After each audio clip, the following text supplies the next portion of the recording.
Hello, and welcome to another episode of Straight Outta Stanton.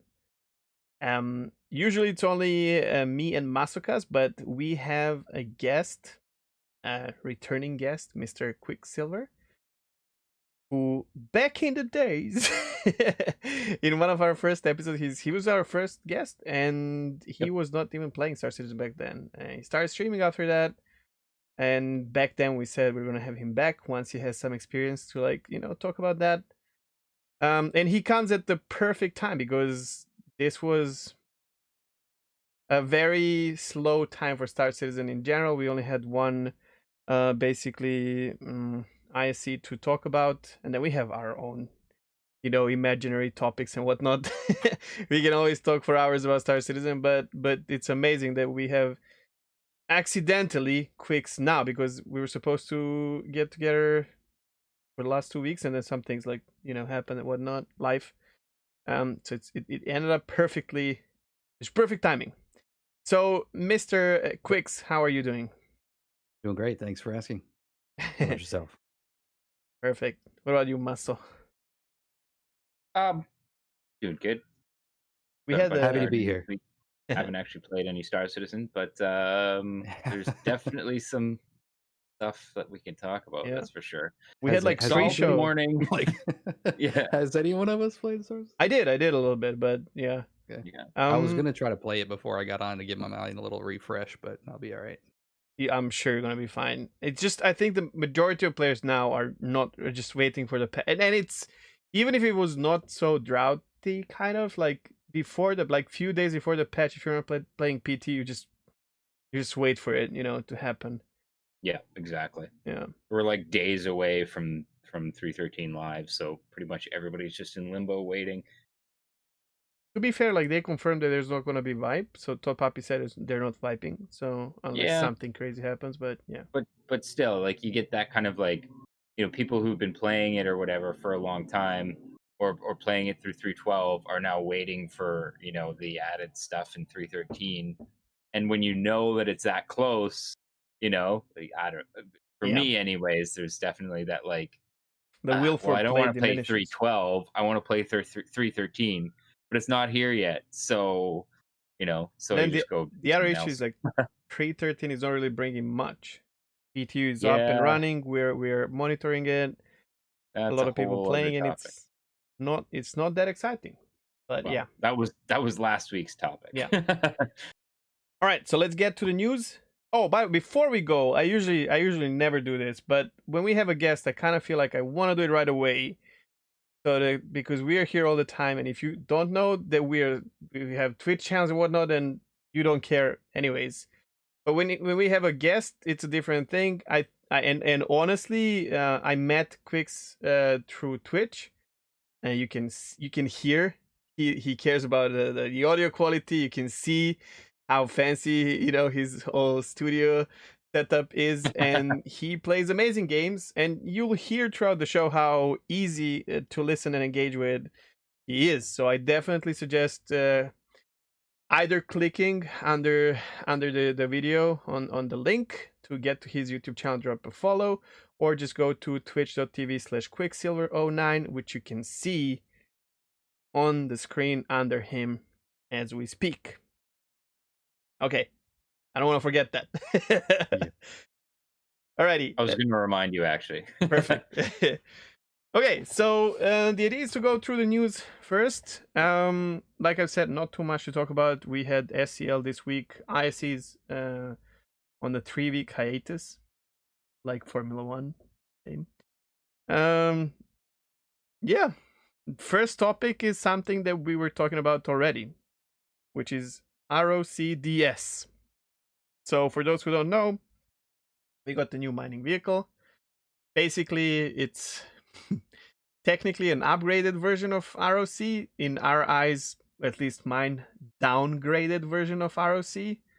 It's a push for a multiplayer, multi-crew ground vehicle mining, where one person is driving the vehicle and the other person is in the outside seat that is using the laser. And in the SCL, questions were asked about it because it just feels like it's more efficient to have 2 ROCs. Just doesn't feel like there's a reason for this vehicle to be in the game. And they said that it's better experience. No, okay. This is this is where I get a little bit. I was okay. I'm just gonna flat out level. This SCL made me angry because there was so much in it, so many statements in this video that just made me think like, what game are you guys playing? Like it's not the game that we're playing. And you know, like him talking about like how they want this Rock DS to be, you know, better and more efficient than doing something single player. It's literally the opposite of that. You I know, have an idea. and I know you're getting like, you have your points and all that, but before you break it down, quiXilver actually he's a brand new player, and he used quite a lot of Rock, the regular ROC. He knows how it works. He actually does it much better than me now. I've seen it in mine. He got it nailed down. So I know you did not see this, Quix, but basically you have 0.8 SCU in your ROC. This one should have about 2 SCU, so more cargo. Like twice, maybe 3 times. Like, you know, they're still fiddling with the number. It's supposed to be 4 times, but it's not. So, but they might change it, right? Yeah. So basically, one person is driving it, and then on your starboard, like on your right side, there's a seat outside where mining operator sits, and they're just using the laser beam. So, which means that if you're on your own, you have to drive the vehicle to its, you know, location, and then you have to get out and get into a mining seat, and then I don't know, mine from there. So, what do you think about this as a concept? So that was gonna be my first question is, you know, how do you do it by yourself? First thing, I maybe can understand where they were going with it because they want to have like a multiplayer aspect of it. Hey, let me get my buddy to come on and come, let's go mining, buddy. But where I see an issue with that, because so when we do rock mining, I'll have a buddy come with me and he'll fly the cuddy or whatever, and he'll go scout the next spot. Yeah, while someone's in the rock, and then someone's down on the ground doing the rock. He's scouting. When he's found another spot or I'm done, he'll come pick me up, drop me at the next spot. I get out. He goes and scouts another spot. That is a very efficient way of doing the rock mining. And fun for both players, right? And fun for both players, right? But if I had 2 players and I'm just the guy driving up to the rock and then sitting in the rock, just watching him mine, that's going to be so boring. Or on the other side, where you're in the laser and you're just sitting there while you wait for your driver to find you a rock. I mean, you can take screenshots, which is the end game anyways. Yeah, I didn't think of it though. I didn't even get to that part yet, but yeah, you're right. I mean, it would be pretty well boring for both people to be in one rock. This was the frustrating thing for me too, is that the guy who is answering this question is like one of their head gameplay developers, and he's talking about like how, yeah, you know, like we really want, you know, so the driver can just focus on driving and the laser operator can just focus on doing the laser. And it's like, let's think about that statement for a second. Have you guys played this game? Because, you know, like literally all this means is basically that one of those 2 players is doing nothing at any given point. And yeah, it's even worse. Like if you try, and we know this, like people are flying mole. I don't know if you've had a chance to fly the mole or be part of the mole crew, Quix, which is the big orange. Yeah. Not yet, just the Prospector. But you know what it is. So it's a for those who don't know, it's a big mining ship. This was their try for like multi-crew gameplay, where you have a pilot, a co-pilot, and 3 mining turrets. But pilot cannot use any of the turrets, right? So the mining lasers. So people are already trying to use this as a solo mining ship, where you fly to a location, and then you run to the bottom turret, and then you mine from there, and then you go up. It's just like Yeah, I don't know. So people try to use Rock DS as well as a solo vehicle, 100%. See, Quix was already about to ask how to do it. You know, Quix, you know how when you start mining, your ROC starts like moving sometimes, and you have to like Mm. turn your wheels to keep it up. Well, imagine not being able to do that. Right. You are Yeah, you don't think mining about and stuff it like just that. keeps Yep. going away, you know? Like, Here's- oops. but here's the thing with the mole, and while basically the mole is well known in the mining community as being useless, you may as well have 3 prospectors. In future, Um, it makes sense. in the current iteration of the game, at least the turret operators can be scanning. Like the turret operators can scan for minerals. And that actually legitimately is pretty handy because as a pilot, you can't see behind you, but the guys in the turrets can. So if you miss something, plus you can also each turret has its own scanner and the pilot has their own scanner. So you can be doing like 4 pulses, pulse, pulse, pulse, pulse, pulse, It's pulse, pulse. also yeah, that's a Um, great way to get discovered by pirates, by the way. oh sure, yeah. But But it's if also you're in the middle of nowhere, supposed to I've never been have spotted. um it's supposed to have a small refinery on board or something like that, right? I don't think so. At least Something, not to there is my knowledge. something, But or it's I'm supposed to just be able saying. to like remove inert materials or something. I don't know. Well, the prospector was supposed to be able to do that. But Okay. my point behind this is that at least in the mole, while the pilot is flying, there is something for the laser people to be doing, the miners to be But doing. not They can only be that, it's a scanning big ship, man. You can go prep and food, or sure, yeah. But well, I'm talking right now. yeah. Nobody's prepping Okay. food right now. No, no, Oh no. my upload is dying. Um. It is. But the sound Anyways, is good, so you're good. yeah. But that's not something you can do in the Rock DS, like you can't scan in the like there is stuff to do and stuff you can coordinate between the pilot when you're in a mole. You can't do any of that in the Rock DS, and it feels really tone deaf when you have the head, gameplay designer or whatever the hell this guy's title is saying, oh, it's going to be enriching and more experience when thus far it's kind of been the opposite with every gameplay loop, quote unquote loop that they have in Star Citizen. It's never better to do it multiplayer. It's always better to do it solo, Cool. except in those situations like Quix was outlining where like you can have a rock mining and somebody else going and scouting. That's Some of the most fun yeah. I've had. Yeah. I watched In you Star guys. I Citizen. think it was with Hedrosa or Yep. right? From Hindrosa Crew. It was a guy from Hindrosa Crew that usually Okay. joins me. Kip, a guy named Kip. Yeah. Okay. So here's my take on this. And they said something when ROCDS came in the first wave PTU, the laser it had was exactly the same laser as the regular ROC, which we figured out it was a mistake and they fixed it. Now you have more powerful laser, but it doesn't So make any what? difference because it Yeah. cannot break rocks that ships can break. And you have a longer range. So what? Which they said will be useful when you're in a cave. Again, is not useful now. And then the other Now, thing they said is you will not be using ships to fly your ROC all the time.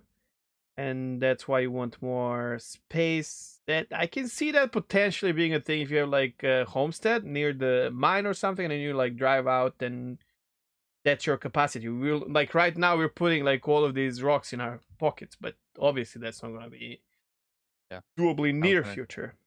kind of add a so what there too is the cargo space because I mean really, unless like what you just said, you've got some kind of homestead nearby. Nobody wants to load any more into their rock and then get 30K'd.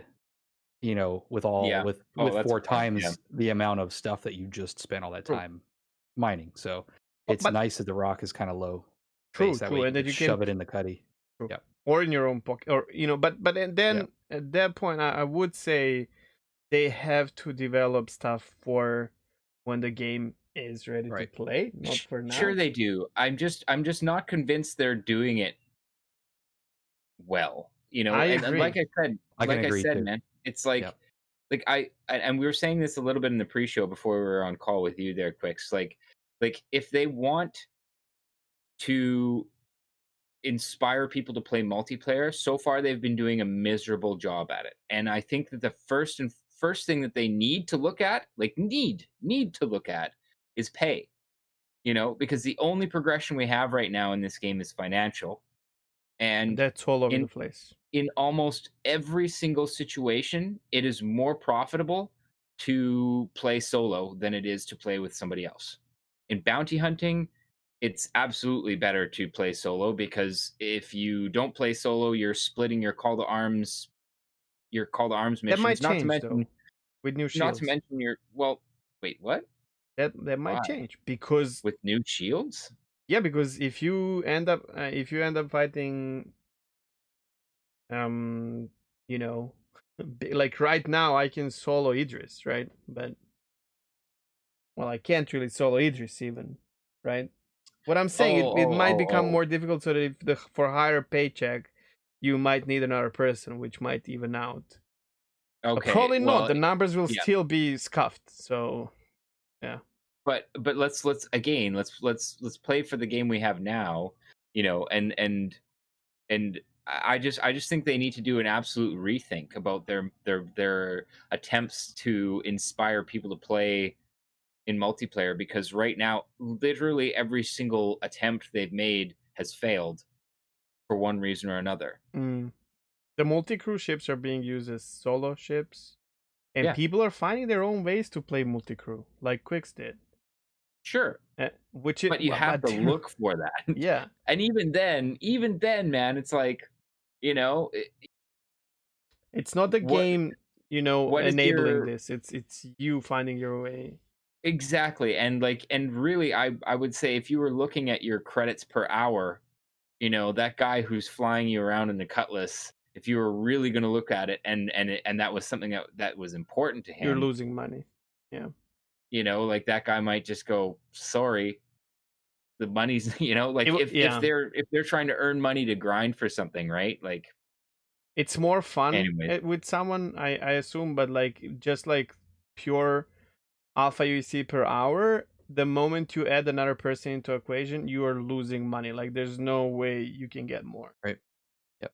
Here's my take on this. I don't like whenever, and I'm gonna call out Team Forerunners here. I hate what they do when they're fixing ships like it's their job or whatever the fuck, the way they like it. And they do some things really good, but this is not one of those things in my opinion. But I am going to suggest a fix for this vehicle. Which is kind of strange, but there we go.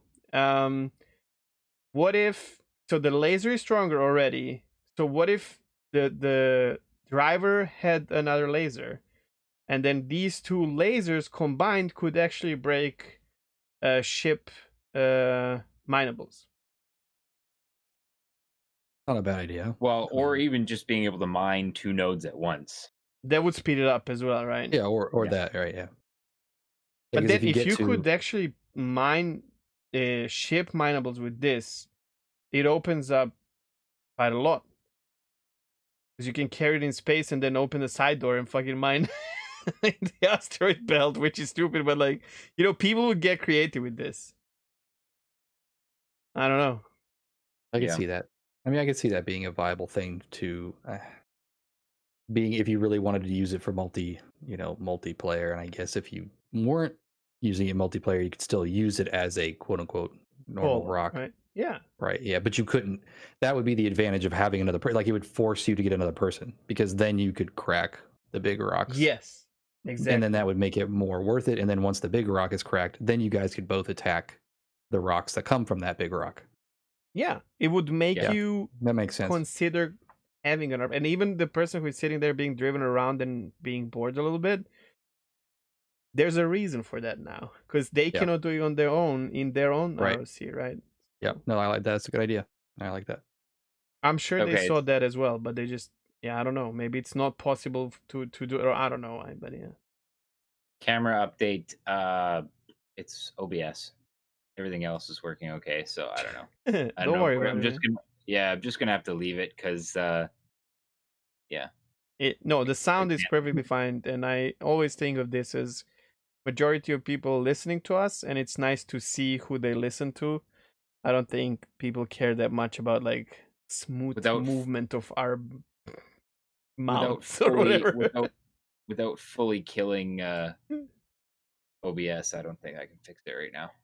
So yeah, Alrighty. we'll just have to carry on. We'll have to, because the ways we make this happen visually, if you kill it would literally 30k the real world. So all right. Okay, can we go to the next topic? Because Yeah. Okay. So this was something I thought was interesting because there's been kind of like a gray area on this for a while. There's been a lot of people kind of wondering, like, okay, so right now, if you die, you don't lose your components.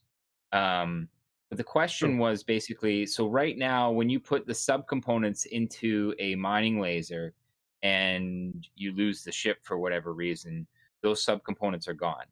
That doesn't extend to most of our other components right now. That's something that they've fixed, but or that they've not fixed. They've made it so that you don't lose Yeah, your components when you you die. get them with buyback Um, basically.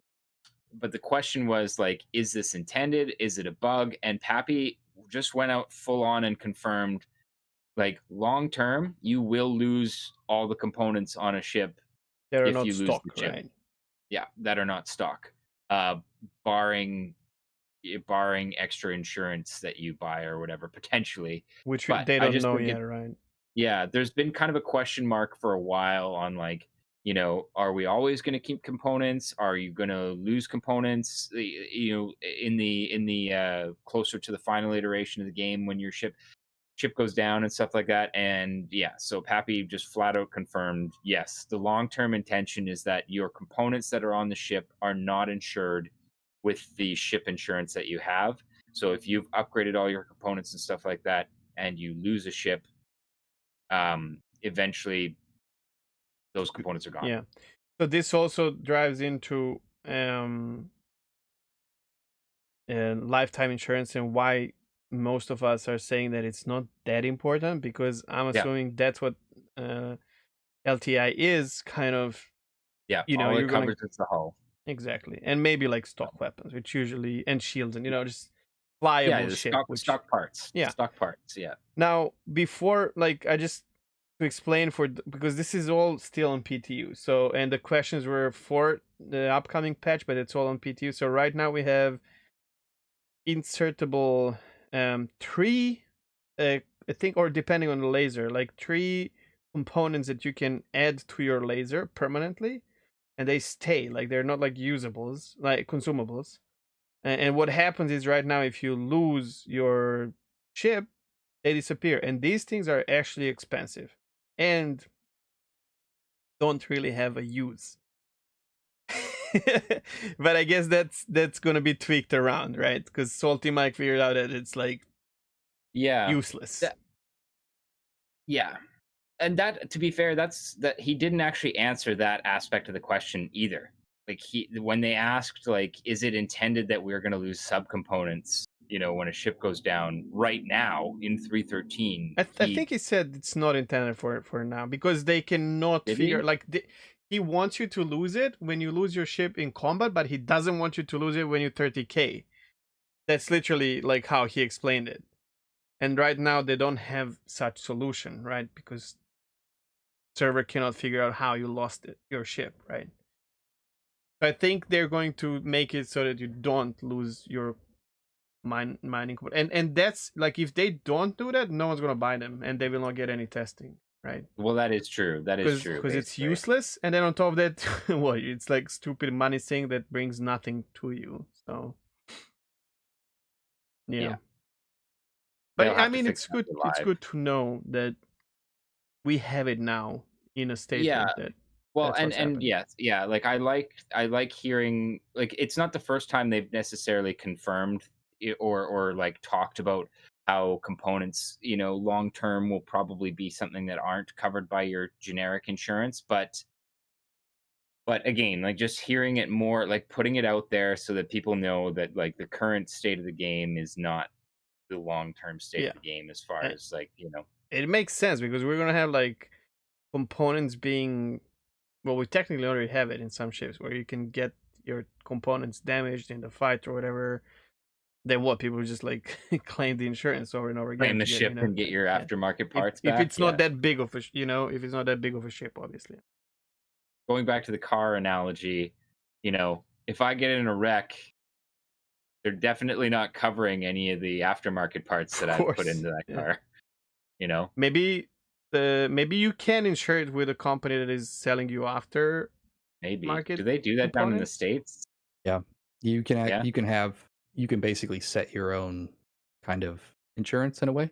And So for the Okay. people that have modified their cars, they have expensive stereos in it. You can pay for additional insurance to cover the contents that you've put into the car. Interesting. That's Mhm. definitely not a thing up here. I have Which would mosquitoes. make I've me never done it. really nervous driving around a car like your project car where you've like I almost feel like I need to maybe get something. Yeah, because if that thing gets I totaled, probably would. Yeah, like you're gonna get that, what, Blue Book value for yeah, like it's worth like 5 times more than the Blue Book value, Mm. Yeah, exactly. And if I'd not be more. okay if they do something like this in the game as well, where you can play Yeah. like additional insurance. Eve has it. You can pay basic insurance, you get some money back, which is like basically worth the basic cost of the shell of your ship, which is better than Yeah. nothing.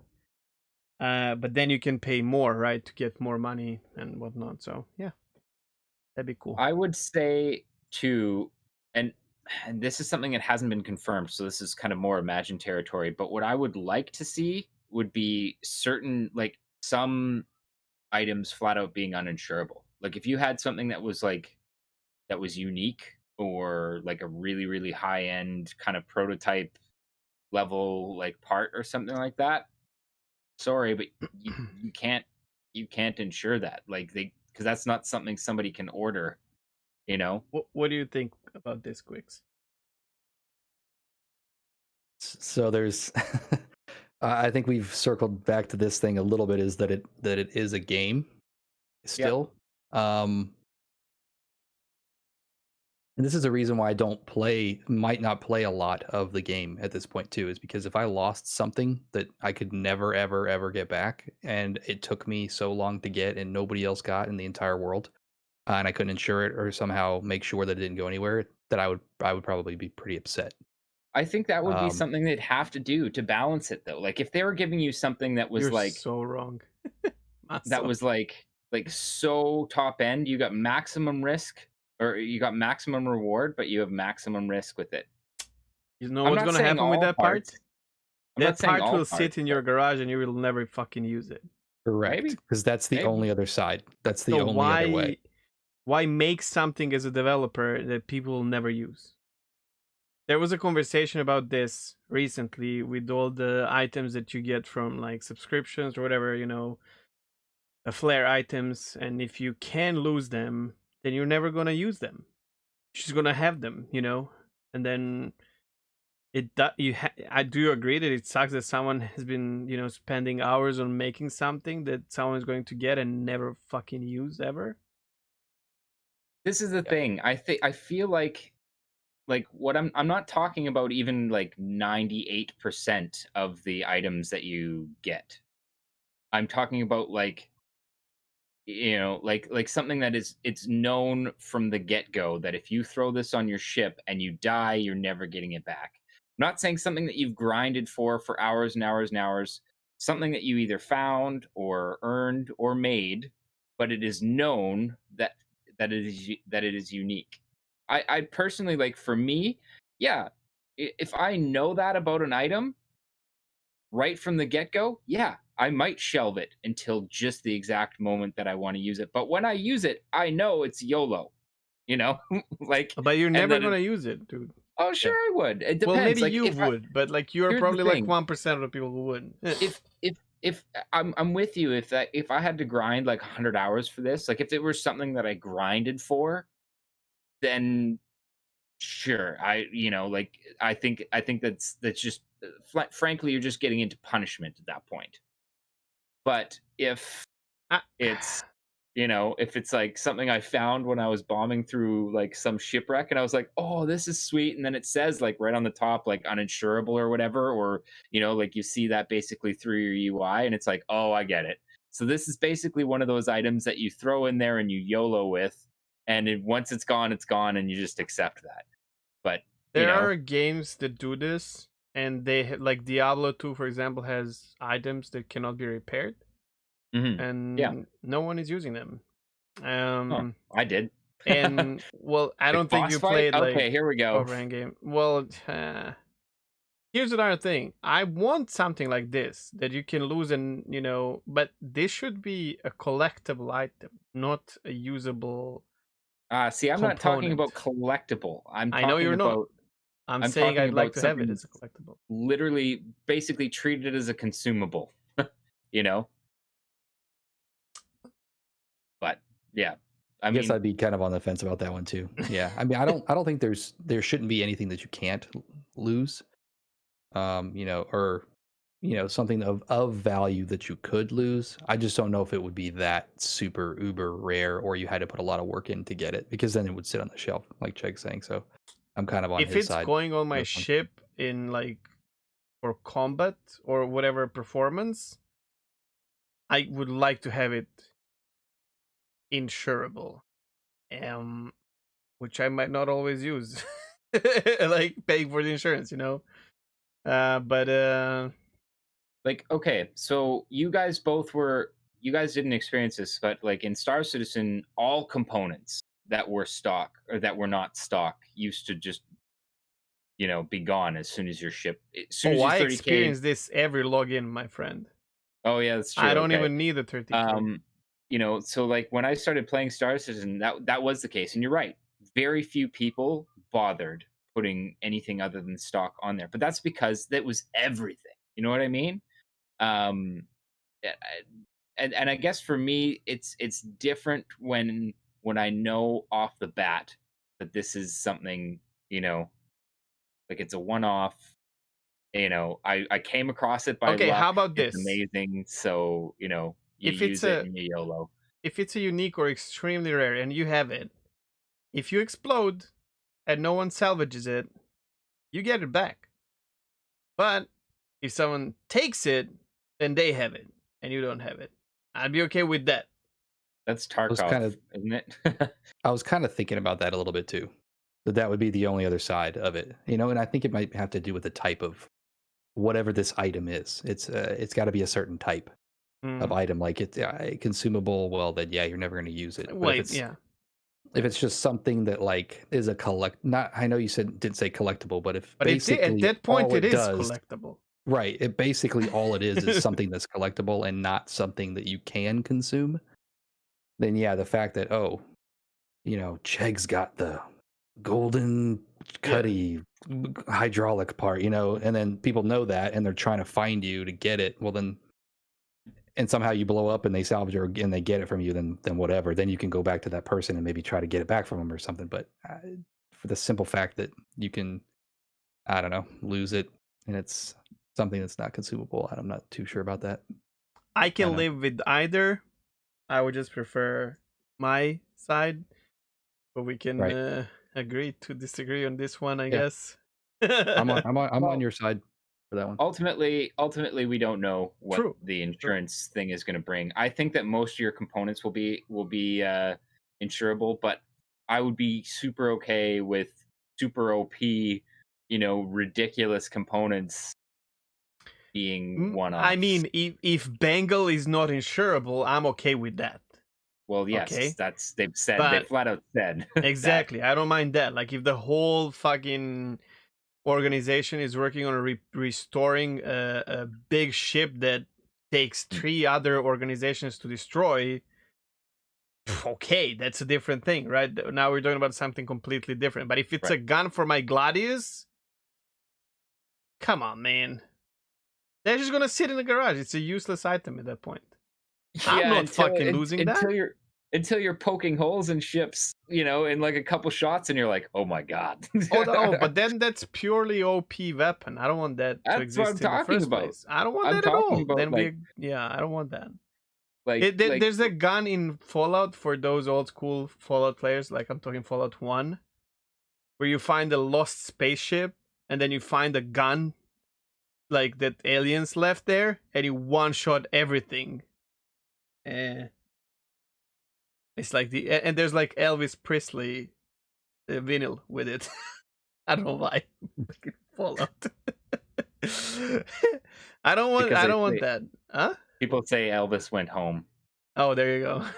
He didn't die. He He was went, the alien. Yeah. went home. All right. Let's go to the next one. Where guess what? Maso doesn't like it. I didn't like most of this. Okay, so they basically said that long range scanning is gonna involve like firing a quantum capable probe that kind of like travels to a destination and then scans it. That doesn't strike any of you as It's so far fetched. Like depending on what it's scanning. If it's scanning minables, I don't care. you remember how we were talking about the P-52? If it And scans how ships, it's an issue. well, no, it's going to. But my problem with this is that why can a probe have a quantum drive yet snub ships can't? True. Is what I want to know. Okay. Like, did nobody think about this? like, oh, if you can make a quantum drive small enough that a small little disposable scanner probe can have one, why can't we have one on the P-52? Why can't we have one on the Argo Cargo? Like, come on, it doesn't not make any sense. Wait, you're a nerd. Can it be like self-destructible, like one-time explosion, propulsion thing? But, well, how's it going to do your scanning when the drones, how the space shuttle goes into space? It's got to have the way that the spatial compression drive works anyways. It has to be able to fit the component, first of all. And second of all, it has to be able to generate enough power to actually compress space-time in front of it in the first place, which is the reason they've said that you can't have that on a snub fighter. They're too small. And yet now we can have these stupid little, I don't know. I just heard that and I was like, that is the dumbest thing I've ever heard. One, like, I honestly, I don't really care about doing long distance scanning like that necessarily. Well, it's scanning. just, we agree that scanning is shit right now. Anyways, looks it's just bad. kind It of works bad. Yeah, to me it's kind of disappointing. First of all, that like we won't be able to actually do any long distance scanning. We'll actually have to send something out there to scan, which means, you know how long quantum takes. I just had a whole lot of problems with this because no, you don't know. Not. You don't know how this might work. Because I can tell right now, Eve does this, and like I would have to. You played Eve, right, Quix? Or am I wrong? That was long time ago. Eve is like you have like little gates, and you jump from system to system, right? So you're just like, yeah, right. And then when you get into making a system, sandwiches between jumps. Yeah. When you jump to the system, Maso, you can release your little drones, and they scatter in a certain diameter and scan area for you. And then you can tell them, okay, now move here on a map, like go to this sector of the system. They will like go there. Yep. They scan. The other people can scan the probes as well. And then when you leave this system, the probes come back to your ship, you scoop them, and you keep going. And it's a really fucking interesting scanning system. Yeah. And this is the thing. I'm not opposed to that initially, but I also really want it. Like, okay, I'll use this as an example. The Carrack has these big deployable antennas. The Aquila has a deployable like sensor thing that comes out of it. The MSR has one. The Herald has one. So basically, what you're telling me is what? No, but that's how they receive signals from the probes. You need giant antennas. Shut up! To receive... It's game. We don't know this. They don't know this. They just try to tell you that there's a different way that they're exploring scanning of distant things in the future. And wait, is that I hope that long distance scanning is not only going to be these quantum capable probes, and that there will be actual stuff to do from your ship. In Eve, basically, you can scan in the certain direction, and the more you shrink, right, your scanning radius, the further and more precise you see from your ship. But then if you want to scan, sure. But then if you want to scan a certain area that is out of your reach, you send drones, and then you receive signals back from the drones. So it can be more than one way of scanning. Okay, and that's what I'm saying is I hope that there is, because the way that they just described it there, I have issues with, which I just described. But this is so far in the future, right? So Well, supposedly not. We're supposed to be getting like V2 of scanning this year. no one said this is part of V2 scanning. I don't even remember how did they That's a good touch on this question. in the first place. Did someone ask? Yes. So I can't remember where. I mean, I remember them explaining it. I just don't Oh, remember how did they come to that. wait, But that might have been through the monthly report. So I always jot down these notes like as I'm like listening or yeah, I reading know, stuff, I and know. I'm at work. So it's usually like I'm just like opening up the Google Doc on my phone really quick and just like Adding, yeah. rattling stuff in there. But anyways, I had an issue with it. I told you why.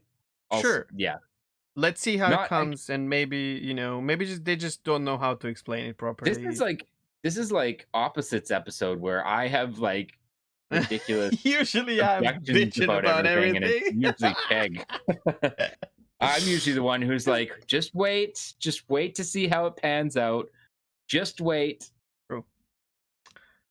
And those scanners, this is supposed to be like how you normally scan on your ship right now for like other ships and mining. This is supposed to be that version, just We don't know. range version. We don't even know. know.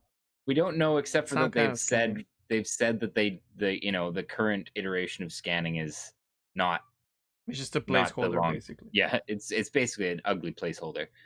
Which But, it is. It really is. yeah. Okay.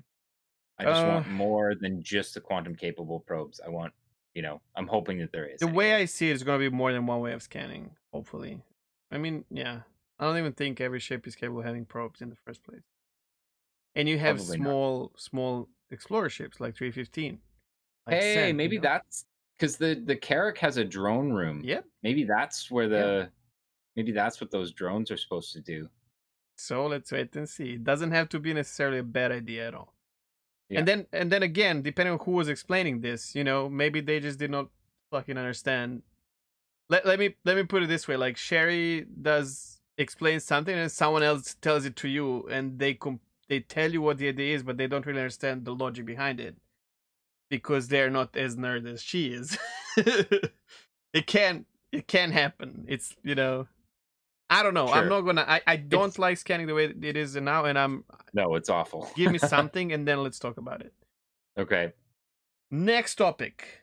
No Jesus patch confirmed.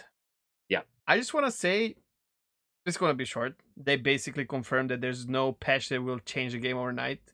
If you, dear listener, thought this is going to happen, you are very delusional. I'm sorry.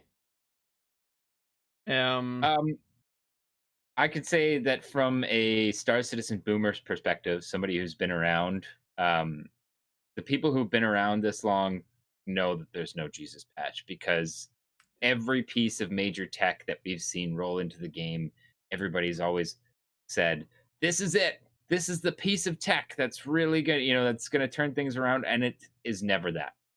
And yeah, they just basically confirmed that in this SCL. Performance and gameplay is iterative. It's something that kind of builds over time. So when we get server meshing and iCache, it's not going to be a flick of a switch and the game's going to be better. It's going to be something that hopefully improves, over time. But yes, for anybody who didn't know that, they confirmed that in this SCL. Go watch it. It's okay. We agree that SC is not coming out for the next 10 years, so they have time to improve. I can see that. I can see that not being in the game for very long. I mean, I've already assumed that it's just, how can you ever have a release date, right? They can maybe say, okay, guys, come on in and play, or whatever, which is kind of what they're doing now. Yeah.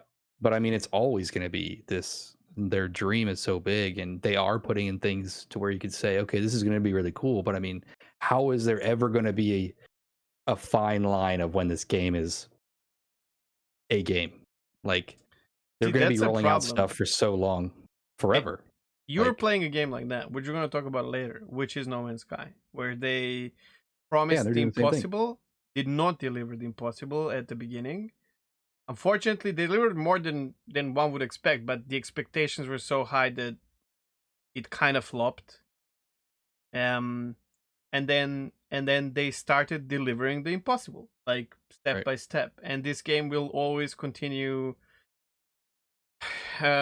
growing in a way, not only game wise, but also like tech wise. Mm. And if Star Citizen does that, I don't know if I'm looking for that, if that makes sense. Which does not mean that it's wrong. It's just, I really like the finished product. Like, I have a problem playing beta games. I have a problem playing early access games, and I love playing. Like, I love going into, World of Warships and playing the game, and it works. You know what I mean? They bring a Yep. new ship. They bring right. They bring or some other game like World of Warcraft. Like, they bring a DLC. It always evolves. But lately, some games literally have game-changing patches where they introduce new tech that they wanted to introduce for a long time, and like the games just keep evolving almost to a different game as the time goes. Right. So I might not understand what you're saying there. So you said you're not looking for that, but you're No, you're already I you're am. already playing it I am the way that playing it it, is. but see, this is something that the more you play Star Citizen, the more you put things together, and you know, different. Depending on how long you've been following Star Citizen, you have different ideas of what Star Citizen is going to be, if that makes sense. So you don't want that for other people? Maybe is that what you're saying? Like you don't want the game to be that for other people that are No, I'm coming in? saying if that's how the game is going to be, and if in the next 10 years we might not have a final product or ever, I don't think I care about the game. Okay. All right. But that's not like something that is confirmed, so I can say, okay, I don't care about it. Done. It's all our imagination. Like, we don't really know. Well, Like for me, I can see that being like I can see that being kind of like how much it takes energy and it takes a ton of patience to be a Star Citizen fan. Because you're playing it in this kind of an unfinished state. And I can see how that would be like taxing to a point where you could honestly just say, like, for example, Chegg, like you don't want to play Valheim right now because it's not finished. And I get that because like if you played Valheim and you got to a point where you uh like you finished the content and now you're waiting for more content from them or like to fix the irritating aspects of the game or whatever, like that's more of that waiting and more of that irritation and patience that you require for Star Citizen. And I can see how that would kind of like stack up over time for me. Well, sorry. I think it's important for me to know that the studio is made in the game that I am looking forward to or backing has an idea Right. of a final Okay, I product. gotcha. That's what I want. And then Right. once the final product is here at a certain date, it can be 3 years, it can be 5 years. If it's 10 years, that's too much for me. But then once that's out and playable in that state and I'm happy with it, they can add a DLC that brings another mechanic or, something else. It's fine. But I want a core of the game to exist in their mind already now after so many years. You know what I mean? Mm. right. And for how long? If that keeps evolving forever, then I will never get. I don't know. It's like some strange kind of anxiety that I have with that. Like, because it's the world we live in. It's like a parallel world that we live in, but we don't really know, or the creators of that world don't know how the world is supposed to be. It's like, I need them Yeah. to know what the fuck they want with this product. And right now, I'm at the point where I don't think they know. Yeah. I mean, Yeah. I can kind of agree there too because it's been so. I think what it just comes down to is it's been so long, and then you look at the game at where it is now, and there's just so much more. Like Yeah. We they were have to talking do. about this. So you're Yeah. like, Yeah. what? Like, and I don't want to say they have it done, but I mean, and almost like what they are working on, or like what they're like, who needs a Rock 2? I don't give a crap about a Rock 2. Yeah. Make this happen, or something more astounding than another vehicle or another ship. So here's the scary part. since I started following the project, which is a year, we talked about this recently, me and Maso live. I've been following the game for a year and a half, and there's been quite a few changes, new things that they implemented into the game that are very important. And it's obviously that it's not scam or that they're not working on it or like anything like that. No, they've done a lot of very important things since I started playing. However, on a grander scale, where how many things this game needs to create the idea of Star Citizen, this is silly. It's not like 1% of what needs to be done. And that's been done in a year and a half of my following. And that just tells me, holy shit, I don't think they're doing it wrong, but I don't know if they're like, if it's even doable within the next 10 years. Like if they keep delivering on time, let's say, I don't see it coming to that stage where I like it. That's all. Well, you're correct there, frankly, because it'll have to undergo a serious acceleration of development, or you're right, it will take 10 years. And frankly, if it does take 10 years, they're on so hard to say it, here. Huh? they're not gonna have the funding continue for 10 years. Like eventually they're going to peak, and you know what? And they'll have to have a product, or things will collapse. But yeah, like I don't think it'll be 10 years, and I think like at least what they've been telling us is basically as they develop the tech and the tools, which is what they've been focusing on for the bulk of their development time after they built their studios and ramped up their employees and dealt with all that kind of stuff like that. The bulk of their development has been focused on building the tools to accelerate the development time, and that's what we're waiting to see. And if that doesn't happen, in the next few years, I think it's probably pretty safe to say that it's not going to, and that the end date of this game is going to be different than pitched. Which is also an option, and even if they change their idea of like what the game is supposed to be, which also we had a couple of our own ideas about this, I can see myself giving it a shot and openly and maybe enjoying it, or just figuring out, okay, this is not what I want. And just to make it clear, the money that I've invested so far, and it doesn't matter if you invested like $45 or $25,000 or whatever the crap, I think a lot of backers, it would be a sad thing to give up on it, but I think we get quite a lot for our money. Quite the opposite of what people think who are not playing the game. Like I've spent thousands of hours in that game. Yeah. Well, that's ultimately it for me. Is like even the amount of money I've spent on the game, when you chart it out for the amount of years that I've been involved in the project and getting enjoyment out of following the project and playing the game when I could play the game. Like I even if this game completely sunk next year, and they just said, sorry, we're not going to be able to pan it out. What you have now is the game. I would have been like, okay, well, that was fun. I'd be sad. Don't get me wrong. I would be sad because this was a hugely ambitious project, is a hugely ambitious project. And to have it not quote unquote succeed, I think will be bad for the gaming industry as a whole. As far as like the risks that companies take to build ambitious projects. But I wouldn't be mad. I wouldn't be like, wasted all my money, I'd be pissed for one thing. Because Squadron will come out. I don't think that's even a question. And if they scrap Star Citizen, then I have invested into Squadron. And fuck that, dude. Oh.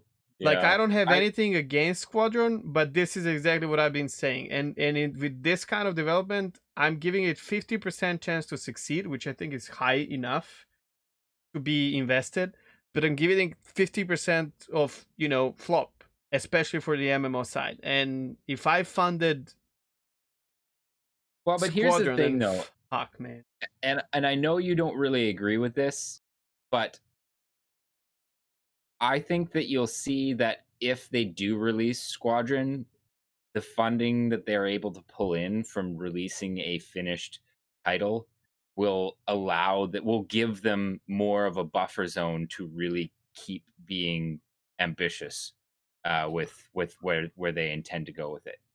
However long that ends up taking. I'm not disagreeing with this strictly, but I am giving it a chance of a flop, especially after something like Cyberpunk, because there is a point where no, Cyberpunk made shit tons of money, right? But there is a line where a player will say, "We've been punked already. How many times? Let me see the reviews." You know, That's already happening for sure, but but even again, like even if they didn't really knock it out of the park, the amount of money that they would pull in from that is we don't know still that. significant. We don't know that. At least hundreds of millions of We dollars, don't and know that. 100% you do. There's no way they wouldn't No. pull in less than that. Look No. at every game's We talked revenue about on this. release. I Let's know. agree to disagree. Okay. The numbers don't lie, though, man. The numbers do not lie. Fuck, numbers lie. Come to Serbia, you'll see how much numbers are lying, bro. You have no fucking clue. Okay, especially when someone's selling you something. Oh my god, their numbers lie. Okay. Okay. Okay, this is where I get to be salty again. Anyone surprised? Because these are all my notes, and they're all salty notes. Okay, so somebody asked the question to Todd Pappy about trade being broken and if it was fixed in 3.13, and he answered in such a way that made it pretty obvious he hasn't played any of it in 3.12, or even know kind of what a lot of the players' issues are in 3.12. If you haven't done any or tried to do any trading in 3.12, basically supply and demand is broken. None of the areas where they typically sell things are selling things in any quantity worth actually trading, and the demand is broken to the point where the selling markets are so saturated that oftentimes you lose money trying to sell products if you can sell them at all. Except for 2 items. Except for 2 items, but even then, it's like if you can even sell those at all. Because the demand capacities are messed up. Todd Pappy, and this is so frustrating for me because I gotta say, like, I really love it when Todd Pappy is on videos because he doesn't sugarcoat anything. Usually he just like gives you an answer, and it's usually like completely on point. But this one, man, Mr. Pappy, you missed the mark on this one. Like, we both like Pappy, and I kind of feel that sounds so wrong, but I almost first of all, I think both of us are slightly disappointed because when you hear that name, you're like, oh, it's gonna be an amazing one. Yep. So that, you know how it is. If you don't expect much, you usually get surprised and the movie ends up being really good, and the other way around. And then the other thing is, I would really blame, if I had to point fingers, I would certainly point finger at Disco Lando here. Yeah, that's true. I really kind of feel like Todd did not really understand the question, where I guess in his head, that is just a bug, Maso. Like, that's something that's not supposed to happen. So I think he was answering like the general question, not about the current state, the patch, right, Yeah. Otherwise, I hope I'm right, man. Otherwise, that would be so disheartening. Like, ultimately, Disco should have clarified that and been like, no, okay, there's an issue with buying and selling in 3.12 right now. Right now, because Todd answered it as if it was like just a general thing. He said like, oh well, some outposts you're just not going to be able to buy lots of stuff from. He just explained Quanta in general. Okay, like we know that. Yeah, like we've all been playing this game. But anyways, yeah. I can see where Disco Lando said like, no, right now there's this issue. He was like, oh, that. Oh, no, that's not supposed to be there. And I can totally see that. That did not happen. True. So Okay. The next is you. The last one is Armistice. So we had this issue where like Armistice zones were extended on the first wave of PTU around Port Olisar, where you would literally jump into the Armistice zone, and it brought a lot of attention, and a lot of PvPers were not happy about it because that's their playground, because they have nowhere else to play. And then it was said almost like immediately by Tyler that it's a mistake. And right now in PTU they removed it. They call it green zone, if I'm not wrong.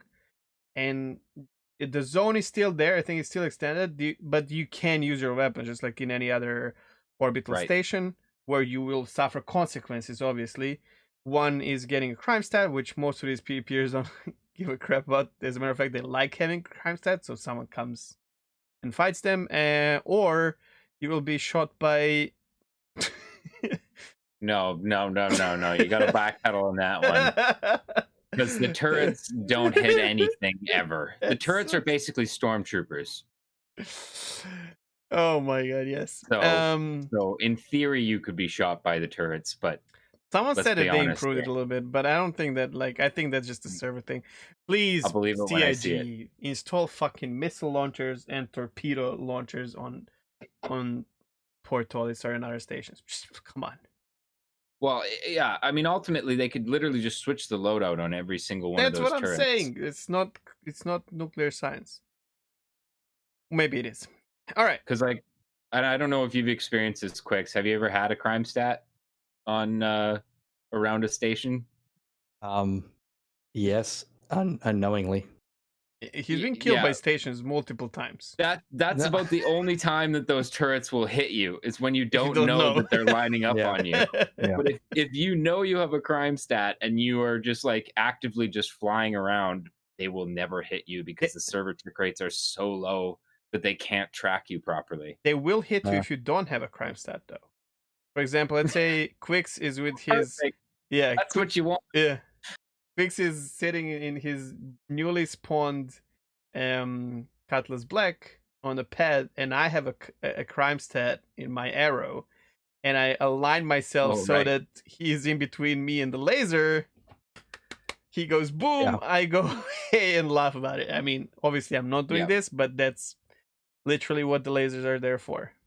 But again, like switching them over to missile launchers, easy fix, you know, because it doesn't matter if the server tick rate is balls. If you have a missile locked on you, you have a missile locked on you. You have to either get the fuck out of there or fly evasive, you know, or hide behind someone's 890 jump that gets hit, or hide behind somebody's. Yeah, I mean, but that can happen now, so you know, no difference really. Well, there is a difference if it's a laser or a fucking size 9 torpedo, right? Yeah, but a size 9 torpedo is not going to hit you anyways if you're in a fighter. No, but it will hit that 890 jump that you're hiding behind. That's true. But then again, see that being a troll. Aren't some of those turrets supposed to be like size 7 or size 8 guns? Like even that's going to rip apart an 890. It's stupid. But ultimately, I don't. Yeah. I'm glad that they changed it because it did not feel good, really. It would solve more problems than it would cause. I'll put it that way. Missiles and some kind of protection for a spawned ship from the station, so you have time to get into your ship and fly away. That's all I want. Sure. Okay. Agreed. We're done with the news. It took longer than I expected.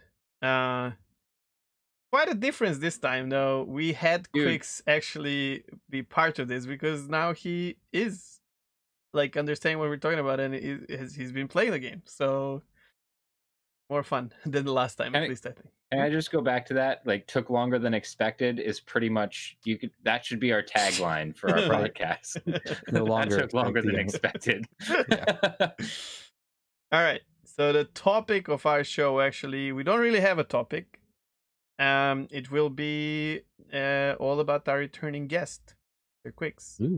So just to put it into perspective, when we did this, my idea was like a month, but it took a bit longer. Yeah. So the idea was for Quix, who was following at the time project for quite a long time, but never truly jumped into it. And correct me if I'm wrong. Um, to start streaming it because he is a streamer and he's been streaming some other stuff and like space and whatnot. He was watching some of my streams of Star Citizen. We had really nice conversation. And for him to jump into it and try streaming it, because I firmly believe that streaming Star Citizen, creating any kind of content for it, gives you more of a reason and joy for Yep. playing it. Yes, Sure. because the new player experience for a single player certainly does the game no favors. What are you Horrible. talking about? Well, I've come on this. tell us what we're tell us I've what come we're on the talking show about today here. to tell you how great it actually is. No. Let's hear it out. No. All right. So after that, Sarcasm. Quix was streaming it for a while and playing it, and well, you've heard already, forming opinions, talking to us about everything, and yeah. So I guess, I mean, you can just throw whatever you feel like saying right now, but I have a question that is, you've been streaming it for a while. I don't know what your plan is from now on, and the game is kind of in a stale anyways. But Sure. like, how much did the whole idea of streaming affect you, even diving deeper into the project? Well, so there's a lot. Yeah, I did basically start streaming it right after the podcast that I was on here. Um I'm trying to think back at maybe the difference between if I didn't stream it versus my experience. I kind of went into this game a little bit like I went into Elite Dangerous, and I didn't want to look up how to play it. I didn't want to do a lot of research. I wanted to just try to get the community to help me. And like I said, that's a good way to get content. And for the most part, that worked. As we've talked a little bit about the player startup experience, which is an abomination. Yes. Just I mean, I could just tell you that experience. Everyone's experienced it, right? And I feel like I'm going to beat a dead horse, but No, just go for it, you man. know, I'm so curious about this. because I think I might have opened the game or tried to just see what it was about before I started streaming it, and I couldn't even get out of my fucking bed. So I was having a No Man's Sky moment with you, Yeah. Jack, basically. And I'm looking at all these things, scrolling across there's all these hot tips, and I'm going, okay, maybe if I sit here long enough and read all these random hot tips that had nothing to do with what I was trying to do at that moment, that maybe, just maybe, I would get a thing. So that right off the bat was kind of funny. I'm like, okay, well, press 1 to draw your pistol. I'm like, I'm in bed. Do I have a pistol right now? Like, what do I need my pistol for right now? I'm in bed. I just want to move around. And here I am staring at the ceiling, or my belly. I'm looking. You look at your belly or something there in that view, and I go, okay, well, let me just, all right. And then finally, eventually, it said Y, right? But the funny thing about the Y button I've seen in this game is you push it, and sometimes it does something, and then sometimes you have to hold it, and then it does something. And almost, I seem like to get out of bed, if I double tap Y, it seems to That's work. server lag. Yeah, like, or something, right? So I that's was, changed, by the way. So Is while it? you were playing, so when you started playing, it was press Y to exit any chair or a bed, and Mhm. then they changed it in one of the patches right after you started playing, where you have to hold it. Ah, And they did not change the tooltip, and okay. the double tapping, I think, makes it a server things that you're holding it. Yeah. Okay. So see, there you go. So It used to be push W, like just Is that Oh, forward, that and would you work get as on your well, and bed. doesn't work anymore. I don't know why they. yeah, because I thought I got that to work at some point too. So no Yeah. wonder Yeah. I'm fucking confused. Yeah. And still am to this day, right? Okay, so that makes Yeah. a lot more sense explaining it that way. But I think right now I just kind of did them all. Like, I just cycled everything. I pushed Y, I held Y, and I double tapped Y. Eventually, I got out. I suggest having a Eventually, hammer. whatever I was trying and, to like, do. Yeah, When you can't get out of bed, just smash your keyboard a few times. pretty much. So So I got out of bed and I was like, okay, WSAD, all right, we got this. Okay. Every other game in history since like Half-Life, you would use the E key to interact with stuff. So I go to the door and I would try to say, okay, I'm gonna, I'm gonna hit the E key because that's use, and I should be able to open the door. And of course, that didn't work. And so I'm like, all right, let me just explore the room a little bit and watch these random hot tips about holstering my gun that I don't have because I pushed one and I don't have a gun. So that didn't work. Funny, you have it, but you're in the armistice, right? And you can't get it out. I think Yeah. at the beginning you have a gun strapped to you, but Do you? but I that's never but worked. that's how you can't take it out. Yeah, you can't take it out. Yeah, and Yeah, you I can't never really got. see it unless you like manage to get to third view. Which why would you even Yeah, think forget about that. Yeah, I wouldn't. I didn't even think about that. I didn't even. So yeah, and then that's a weird button too. Was that like what, F4 or something? And Yes. then with my favorite combined with Alt. There's a story for that too, but remind me to tell that story because it's pretty funny. I will. The journey of being a Star Citizen, and so I think I actually had to message you. I don't know if I did or not. I don't know if you remember this, but I think I might have messaged you on how the heck to get out of the door in my room. But I had to look it up or figure it out that the F button does like some kind of, I guess you call it, what do you call it now? A subconscious, or what is it Inner called? thought. Inner thoughts. Thank you. It does some weird cursor thing that I got to move, and then I got to click on the door, and I was like, oh, that's weird, but okay, let's just move on. It's so unintuitive, the whole process. Yeah, it was very unintuitive. Yeah, so I'm like, all right, so everybody wants to get to their ship. All right, it's all about the ship at the beginning, because I know that there's not much more as a new player. I know there is now, but you want to get to your ship, you want to fly.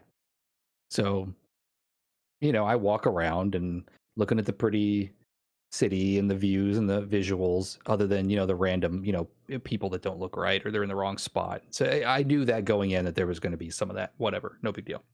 Yep. And of course I'm walking around. There's no mini map. There's no way to tell me where to go. And then you get into the typical, okay. I mean, I have no idea. I might have seen a subway sign, but I don't know that I have to get on a subway to get to the spaceport to get to my ship. So and it's just 2950 51. Yeah, 2950 or 51. And we still don't have GPS, Right. Yeah, I mean, you're used to like a mini map in every other game in history. Yeah. Or at least a map, like hitting an M button and then bringing up a map of where you are. Yeah. Your Mobiglass needs a map. It's just like GPS a thing now. They don't want it. I think they don't want it. Yeah. So, and this was still before I was streaming. And I think I made it to the city, and I might have even told you this after the fact. I made it to the city. I think I started in, I forget where I even started. ArcCorp, if I'm not wrong. What was it? What did you say? ArcCorp, the Area 18. I think you're right, though. I think that's where I started, Area 18, because I went out to the city, and I don't think it was New Babbage. So yeah, it was Lorville. Or maybe it was Lorville. Yeah, it didn't have snow. It didn't have snow. It might have been Lorville. Yeah, I think it was more of a Lorville. So anyway, at that point, I didn't have my new rig. I was getting like 10 frames a second. Oh yeah, you got the new. Yeah. So at that point, it made me still not want to play because it was just going to be terrible. But I do realize that it gets way better when you're in your ship. You don't have a lot of that. So this is, sorry for interruption, but this is a scary part where you are not just a random dude paying for this game, going in blind and being crashed into an alpha game. You are a very experienced gamer, knowing you're going into alpha, expecting things to not work properly, and getting this, which happened to me as well. It took me 3 days to get into my Aurora and take it out of the hangar. Yeah, I mean, I had to watch one of your videos still at this point to figure it out. So because I got in and I was like, the frame rate kind of sucks. I definitely can't stream it like this. If my PC can't handle it. And so I waited. I think I just pretty much Alt F4'd or whatever. And I wasn't upset or anything at that point. I was like, okay, well, you know what? I don't even want to bother doing this right now. Or at that point, I think I might have just said, well, let me just try to get my ship. And I think I might have done it again where I did step by step, got to the ship, and I was able to navigate out into space, but then I had absolutely no fucking idea what to do at that point. Like I didn't know what I could do. And I was so lost. I mean, I literally now obviously playing the game and getting through it. Can I tell you what you're supposed to do? And blow your mind. Sure. You are supposed to go to Spectrum. Do you know what Spectrum is? No, but don't laugh. But that's their idea. Okay, so if you don't know what Spectrum is, I'm laughing because Spectrum is a joke. But but that's how it works. So Spectrum is their forum-like platform where they announce everything, right? So when you go to Spectrum, log in, then there's a new pilot program where you contact experienced pilots there, and then they, because they signed up for it, they're supposed to log into the game with you and help you with the first step. Use a couple of first steps. Wow. Very intuitive, right? Totally. How did you not think about that, man? Like, I don't get it, bro. You should have known this. Yeah. I mean, I guess I was just waiting for another tooltip. You know what, Quick? The tooltip that never came. You know what, Quicks? You could try being less of a noob. Have you ever tried that? I know, right? I was like, and at this point, I was like, Chegg, I was like, wow. So normally, okay, I got it. Like, again, Chegg just said that I was going in not a noob. I knew I was to expect random things or bad things. Streams. Yeah. Yeah. But the thing is, you watch the stream where somebody's already in the spaceport.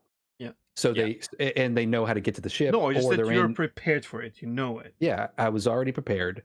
But I'm like, okay, I'm gonna get into space, and there's gonna be a like a ping, or there's gonna be a radar, something to show me the next thing, the whatever it may be. Oh, and of course, there was none of that. And then knowing now that you have to hit B to enter your jump drive, to bring up all the things that I was kind of looking for, that would have at least got me like, okay, here's some stuff that I can go to or whatnot. Yeah. But it didn't say nothing about quantum drive, your quantum drive, push B to enter quantum drive, so. If you didn't watch the video, it's on one of those random tooltips. Yeah. And how did I know that that's what would bring up exactly those things? Like, that should already be on your HUD. I was lost before that. Like, I couldn't get out of the hangar because you have to call ATC to tell them, "Hey pals, open the hangar for me." Oh, that's true. Yep. All of that. Over that. Yep. It's kind of cool, but how do we know this? You don't know this. Yep. No, you're right. And yeah, that's true. And I seem to remember. In your video. Or something I was watching, I was like, I go step by step. Yeah, and I still couldn't get it. I was like, what? Call your friend? What? I got to go into my friend list? Yeah, it definitely is nothing intuitive about it, like, whatsoever. So, yeah, I made it to my ship and then got out there, and there was nothing to do, and I think that's when I called it. I think that's when I said, okay, I made it out to space. I don't know what to do.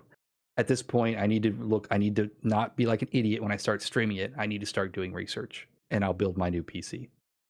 So that's when I got the new PC, still didn't do much research, and then just jumped into it, which was good, right? Yeah. So, and I just jumped in, and honestly, at that point, I knew how to get out into space, depending on where I was at what, and then someone, I don't know who at this point, had told me, but they're like, hey, you need to get to could have been you, Chegg, you need to get to a space station. He's like, screw the land ones. You need to get to a space station, touchdown. That way, whenever you crash or do whatever you're doing, it's much easier to get to your ship from the space station. We talked about that in the last time you were on, right? We might have, but I think that's every experience, player will tell you just to avoid big cities, and as soon as you can touch down somewhere, right. You don't want to run through anywhere. the whole, log city and go through different trains. The immersive, right? Yeah, the And immersive train sprint. Ah, Yeah. oh yes. yeah, don't get me started on trains. And then and then ending up in an area that I don't know doesn't exist yet or something, and then you went the wrong way on a train, and then you're not where you're supposed to be, or you end up there and then there's no ground and you can see space, and then you don't know whether you should walk out off the train or not. Don't do that. Yeah. No, it's fine. The ground is there. Oh, You can really? walk on it. Yeah, and I don't know if that's only my graphical glitch, but yeah, I get there and I only have like the frame of the train left and like a couple pieces of the like the walls. If And Well, there's I no open an floor. elevator, and there's no space there, True. I do not get out of the elevator. I do. And I have like 50% chance to like just EVA into the space. Okay. So every time I've done it, I've been okay, but it hasn't been off of an elevator. It's only been on the subway when I'm getting Okay. off the subway.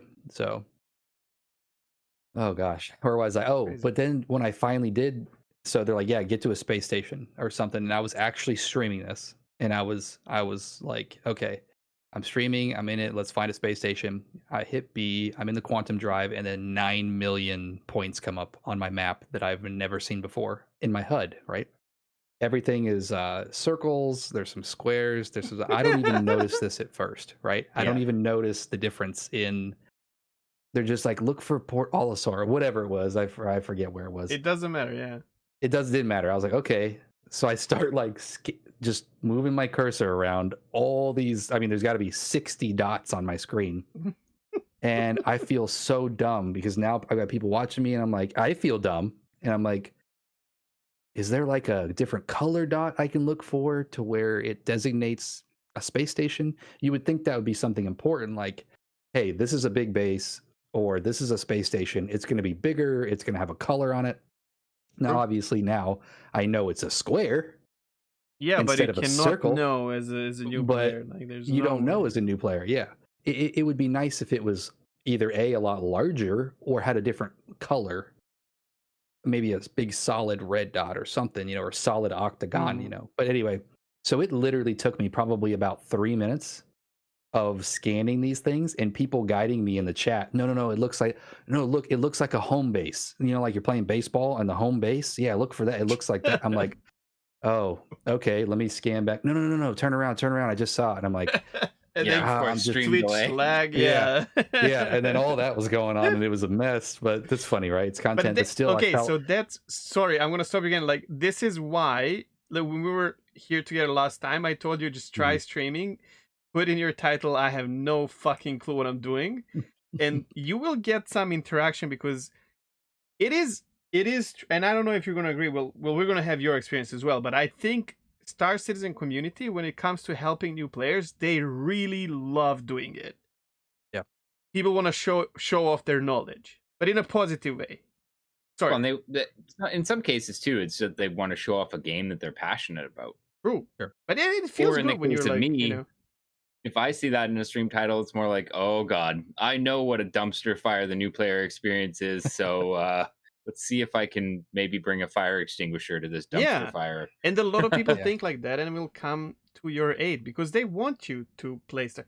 That's another thing. Like people who watch Star Citizen, except for a few, even though we get like pissed off and whatnot, like we care about the project. So I want you to play. I want you to get, because it doesn't take much to get hooked on it. But like the beginning of it, you call it perfect. It's a fucking abomination. It's perfect. Sorry, go on.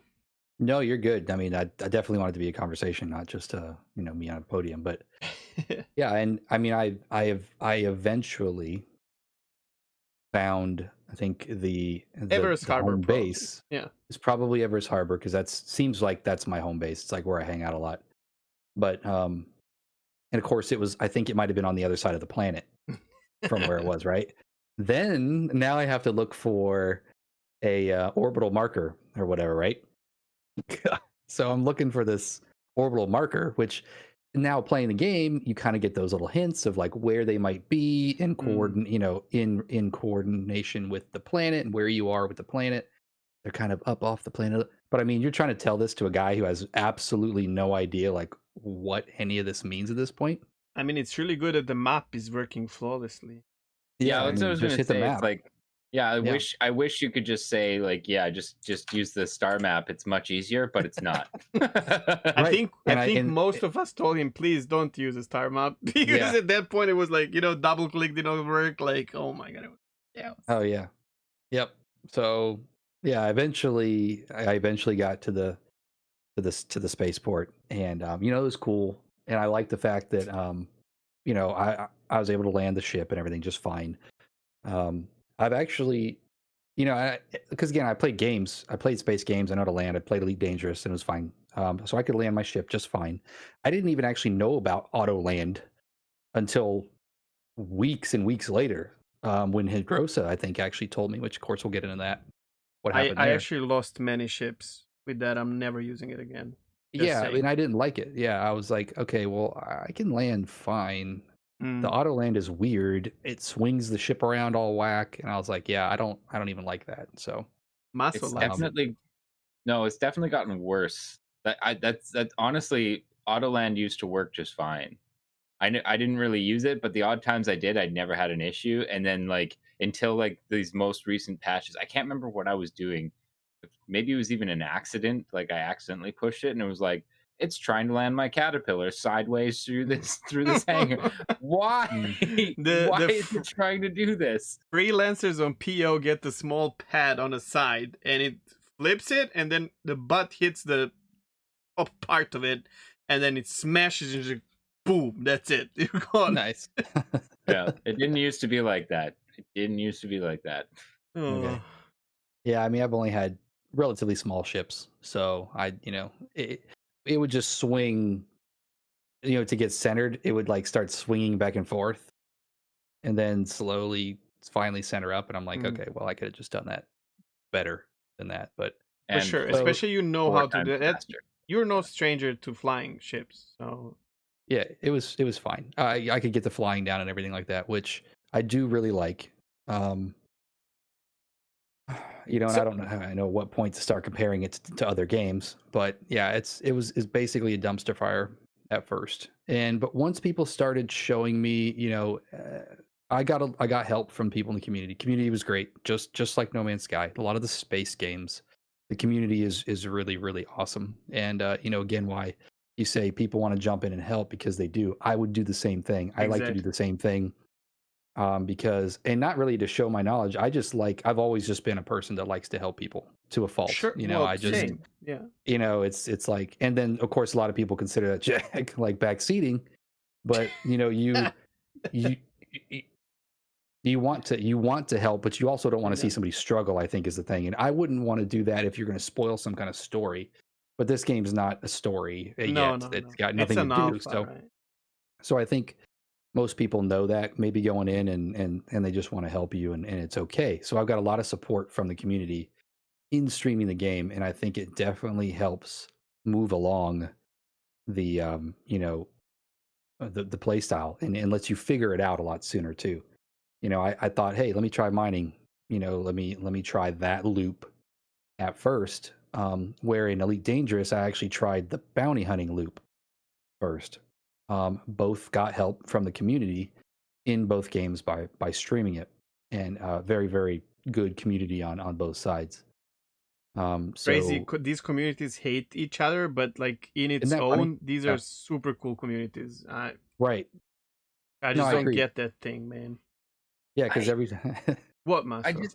I don't know. I think it's just like, again, it's that vocal minority issue. Like I really don't think that ED players and Star Citizen players in general hate each other, because a lot of them play both games. Yeah. But you have this like Pepsi versus Coke mentality, going on. With, like, that's different. That is important. Okay. Fuck Pepsi. Don't even say, okay, all right, good. I didn't think we were gonna be able to be friends anymore. But you're right though. It's a minority. Because I got. It's loud minority, and there's a lot of players. You go. So recently we had a situation where with Morphologist, who is creating amazing YouTube videos about Star Citizen, he did two Elite Dangerous videos, and it had some backlash, which is super sad because this guy puts his freaking, like, he works full time. He does there's so much effort in creating his videos, and they look so good, and they're narrated perfectly, and people just didn't like it. And then also the alpha for Odyssey, what's the name?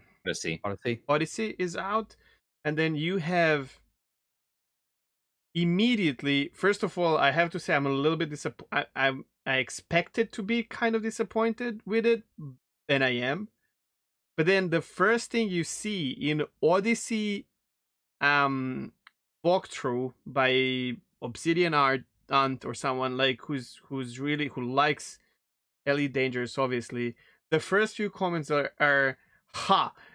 And this, like, compared to fucking Star Citizen, they will never come. I'm like, what? Enjoy your new stuff. Why do you compare it to Star Citizen? And then immediately, obviously, because people play the same game, Star Citizen White Knights come in, they're like, look at your game, like, it looks like shit, and it starts, I'm like, we need more space games for all of them to get better, for fuck's sakes. Like, I don't know, guys, like, rewind. I mean, maybe it's just short memories, but like, man, before Star Citizen and Elite Dangerous came onto the scene, there were no space games. Eve? And not this type of space game then, like the one where you're actually sitting in the cockpit and flying. I tried to play Eve. I really wanted to like it, but it just was not the game I was looking No, for. for sure. And the fact that Chris Roberts backed fucking Elite Dangerous and was telling his own backers to go and support that project because he wants competition, it's healthy, and that Elite Dangerous has such rich history. You just want space games. Like, of course. Watch the intro to Star Citizen, and it talks about like how basically you said I was dead, like the space game genre, because at that point it was like the last space game that I had played before ED and SC came onto the scene, and No Man's Sky as well, was like Freelancer. Yeah. And there was nothing that was like a actual pilot your ship style kind of game for like almost a decade after that. So like everybody who is, I don't know, ripping on these communities back and forth, they're just like, man, like, think back a little bit. Maybe some people were too young to remember, but there was like a huge drought in space games, and I'm glad there are all these titles out now. The truth is, both communities are really nice and funny. I streamed Elite Dangerous when I was streaming on YouTube for a while, and I had a blast. Like, people would actually show up in the same. Like, I would get frustrated, and they would be like, "No, wait, you're doing it wrong. Like, dude, it's a space game. You need a little bit of." I know. It's the same for No Man's Sky. We're gonna touch on that later, but it's sad to me that there's so much extremes, so many extremes in comments on any of this. But in reality, both communities are really, really nice. You have the purists of Elite Dangerous, I think, is where it comes to. And White Knights of Star Citizen. Yeah. You've got like you said, it's they're there. Hi, Jeroen.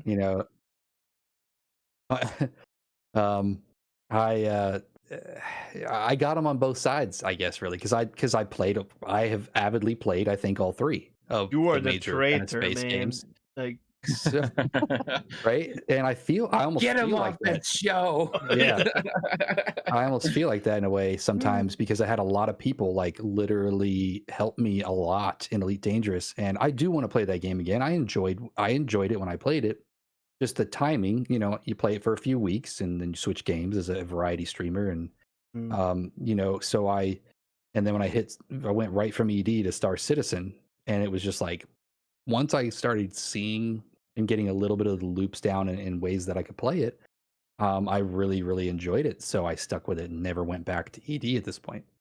And then the patch came out from a No Man's Sky, and then went back to No Man's Sky, and then you just kind of cycle around to these different games. It's hard to stay on one of them solid. A I lot think. of people who stream Star Citizen are now streaming No Man's Sky. It just happened at such a good time, and even I did it. Like there's a big ass drought in SC, and then No Man's Sky brought something completely new and different, and yeah. I think that's what you're saying is too, as I kind of felt like once I got a couple of the game loops down, I was like, okay, this is a lot of the game that I can play right now, pretty much. I don't really have a need to, especially if there's going to be a big reset with the things you have purchased with in-game money, right? Alpha UE, Yeah, Alpha EP. UC, So yeah.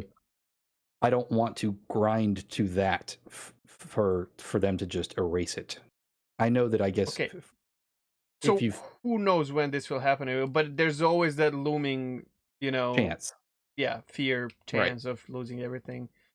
I Let me ask you a couple of things. Like, when was the hook? Like, when did you actually like? Because I kind of feel like you will now. Correct me if I'm wrong, but I feel like you are going to follow the content, whatever they print out now, because I kind of feel like you are interested in Star Citizen more than, I don't know, a couple of months ago, or am I wrong? Yeah, I already uninstalled it. Yeah, no, I'm just kidding. I'm good. No, Yeah, well, that no, wouldn't be. I was. I mean, I would No, understand no, that as I'm well. good. No, you're absolutely right. Like, so, and I was actually going to ask you where because I thought I signed up for some things to get like updates like that you guys are talking about, but I definitely want to get like those so I can watch those things what these people are talking about. Yes. And I think I caught a like Inside Star Citizen or Yep. whatever it is show on another person's stream. Like that's what he does for the beginning of the No. stream. You just got to watch Star Citizen Gossip or Stanton Gossip. Stanton Gossip. Yeah, Okay. Stanton Gossip. We don't even the do that only in source. Stanton Gossip. It's the only source you need is Stanton Gossip. It must be No. something that you did. A lot of people do But that. A lot of people watch it, and as CG is okay with that. Like, you are allowed to like co-stream that and like or watch it the day after. And because the content is so repetitive for every streamer, like of course Meyer or Mike will sit and watch the whole and comment, and then their community wants to hear their reaction to whatever is happening, whatnot. But yeah, right. Yeah, so no, for I'll sure. send And you all the links and everything though. yeah, I do want to.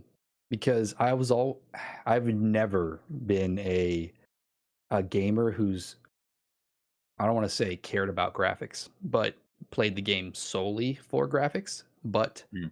because they do such a good job of the way that they make the graphics and the layout and the ships and the landing, areas and the space stations, it does add to that immersiveness.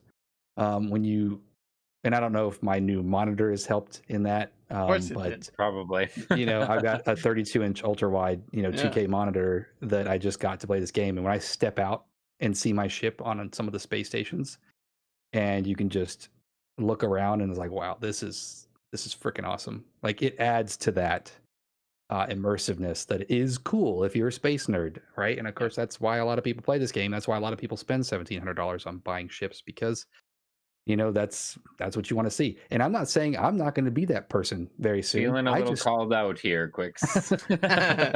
You like how I entered those little jabs. Chegg got one too earlier, so it's okay. So for me, and I kind of feel like this is a breaking point for a lot of people, like actually landing somewhere where you want to land for the first time, getting out of your ship, turning around and seeing your ship there in space. That was it for me. Like I was done.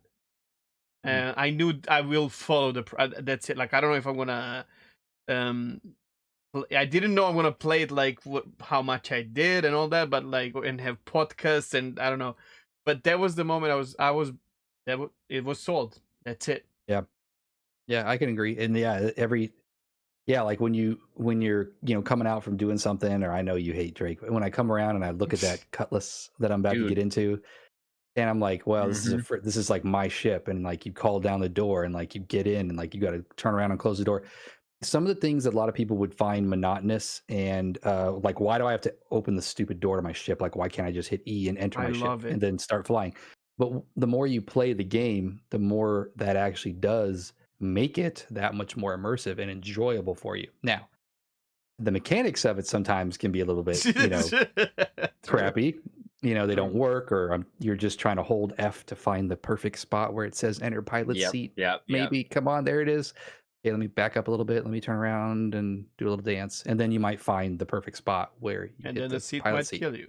But And then you might get eaten when you're going into the prospector.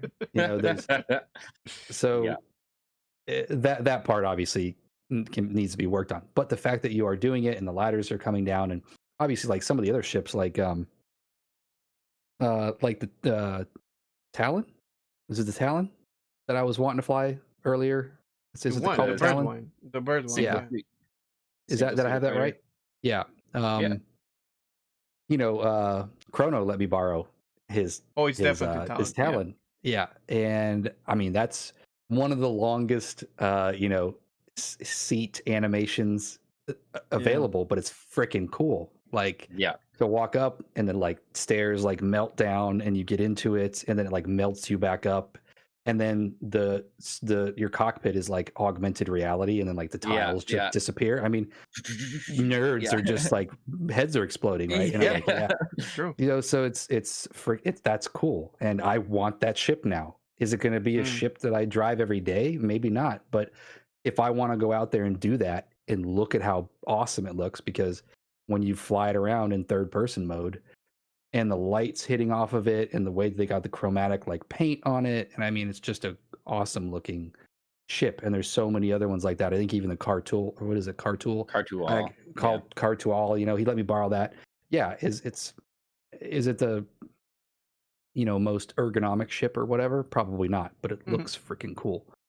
So just to be able to have that kind of stuff in the game, it's space nerds love it. I think that's another connection that we start to feel with the developers, kind of, where people tend to forget this, but on every corner you are actually politely reminded that people who create this game are space nerds. Are you? Yeah. Yeah, are you, technically. And I think I was going to mention that point too. In the game experience in general, I think that you have the people that are going to play this game, if this makes sense, are expecting, I don't want to say almost expecting the player experience, but they are expecting that they might have to do a little bit of research to play this game at this point. Well, it's terrible. It's still terrible. But I think that they're going to be expecting, I'm going to have to watch a YouTube video on how the heck to play this game. Yeah. Going into it. I find more and more that is just what I'm used to. In a way, it's a weird, conflicting kind of a thing, because in a way it does take away from the experience. Right. But honestly, where I started, where it started for me was in MMOs. Like when I first started playing WoW, I was like die hard about like, no, I'm not going to look at what other people's specs are or talent specs and shit like that. I'm going to figure it out myself. But how'd that go? It went well for me until a certain point. Well, okay, exactly. Until you get to a certain point. Exactly.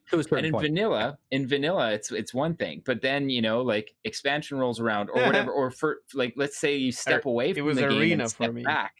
Exactly. Yeah. So vanilla was, I was doing everything on my own. Then Burning Crusade came up. I was doing everything on my own, and I stepped into arena, and then I was doing everything on my own. That's fine. But then I figured out, holy shit, there's so many classes that I play against, and I need to learn without playing what I'm playing against. Okay, let's do the research.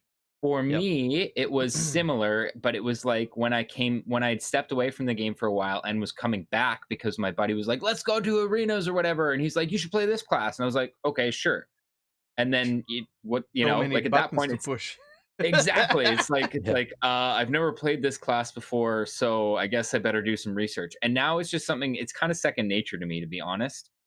And I know that it's not an excuse, and that every game should have a new player experience that kind of facilitates That's the mouse Yeah. that I used to play WoW with because it's got Yep. 9,000 buttons. Yep. 8,000 buttons. Yeah.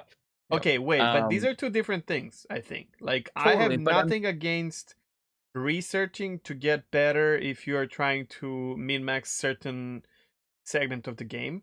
If you want to get a good loadout and reason from, you get kicked in the butt by Noodle and you're like, fuck, I want to go and check their armory and see, oh, they're using Sakura and shields or whatever, and then maybe his video or whatever. But I don't Yes. want that. I don't want to research fucking how to get out of my bed, Maso. No, Yeah. no, fair. And Yeah. like I said, like in no way does this excuse the Absolutely. atrocious new player Yeah. experience that is in the game right now. But it definitely started me down a path of kind of just expecting that in a game that I go into, I'm probably going to have to do some research. Yeah. Right. It's just the way I play games now, like I mean, even EVE Online, you can play for hours until you have to dig into, spreadsheets.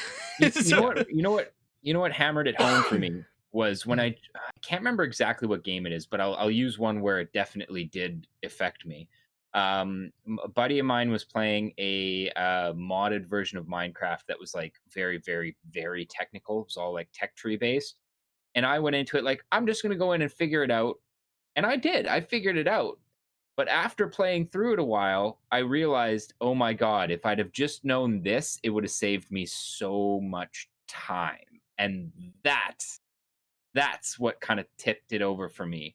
I started looking at it as more of a thing that's just going to save me wasting my time, which is precious to me. Yeah. So I stopped looking at it as like I'm cheating, and looking at it more as like okay, well, I just don't want to waste my time because I don't have a ton of time to play games. From my perspective, you're not really wasting time. Like, you went through a process where now, after playing for so long, figuring things out, now you actually understand what you're getting from a research. Like, because if you just read, and did whatever the thing said, you would be just a person with right tools and no fucking knowledge to use it. How many people you get in World of Warcraft with like perfect build and they're just like fucking lost? Or, or in Star Citizen.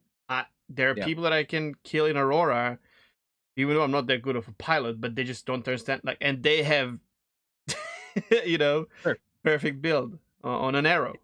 Well, that's where ultimately there's always that intersection of experience and exactly. Knowledge, right?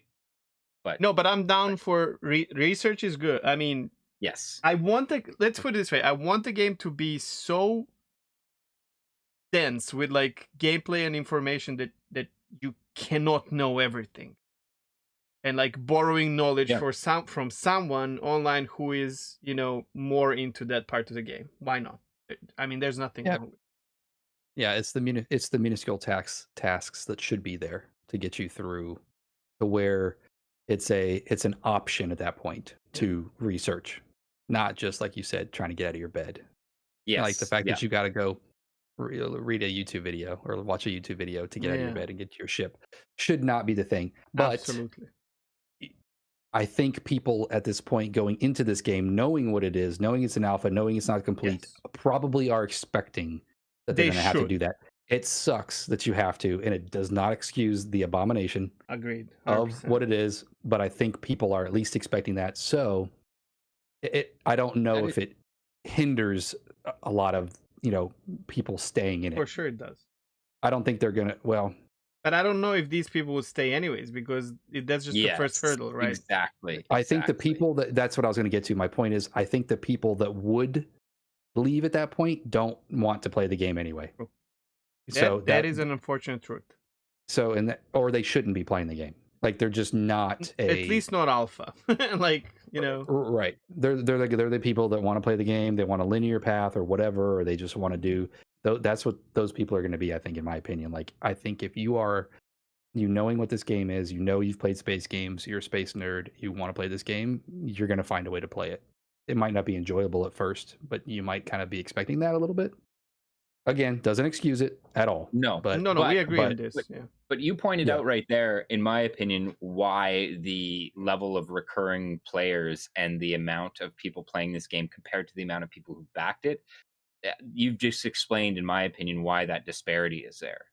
It's because there is a very small subset of people who are willing to undertake the amount of research that it takes to play this game right now and the amount of patience that it takes to play this game right now. Most of the people, probably did pop in, couldn't figure out how to get out of the seat, and just said Alt F4, uninstall, fuck this game. I'll come back when it's done. Maybe even refund, Yeah, Right. maybe. Yeah. But it but, is what it is. It's okay. I don't know. But I would And I did I that. mean, it's time, because here's the problem though. When they are presenting the project as an alpha, state, all of that we're saying is fine. But then sometimes Star Citizen marketing team or Star Citizen itself sells it as a playable game, which is a problem. And if it is, we need new player experience. Well, we need new player ships to be better. Yes, absolutely. Because those 2 starter ships. Well, the first another thing I set did of when I saw abominations.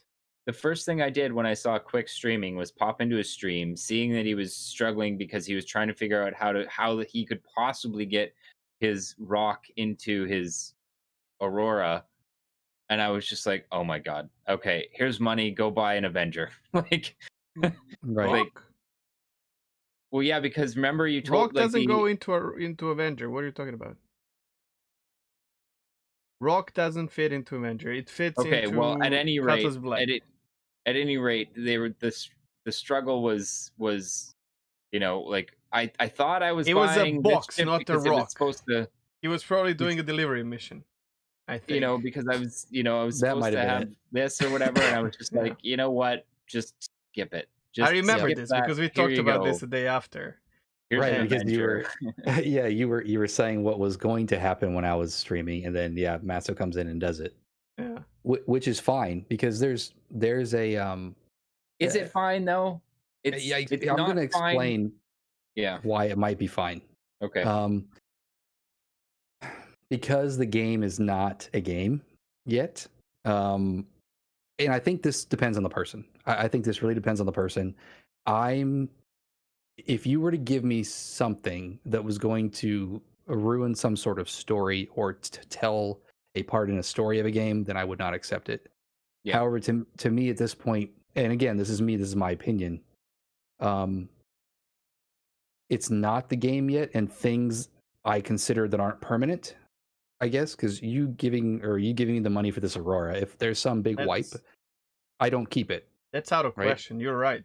But I think Maso is pointing out the other thing where you have an option of 2 starter ships. One is Mustang, the other one is Aurora. The Aurora gives you an option to carry boxes around, but boxes fall through. You can't put them together. Is that okay? That's your starter ship.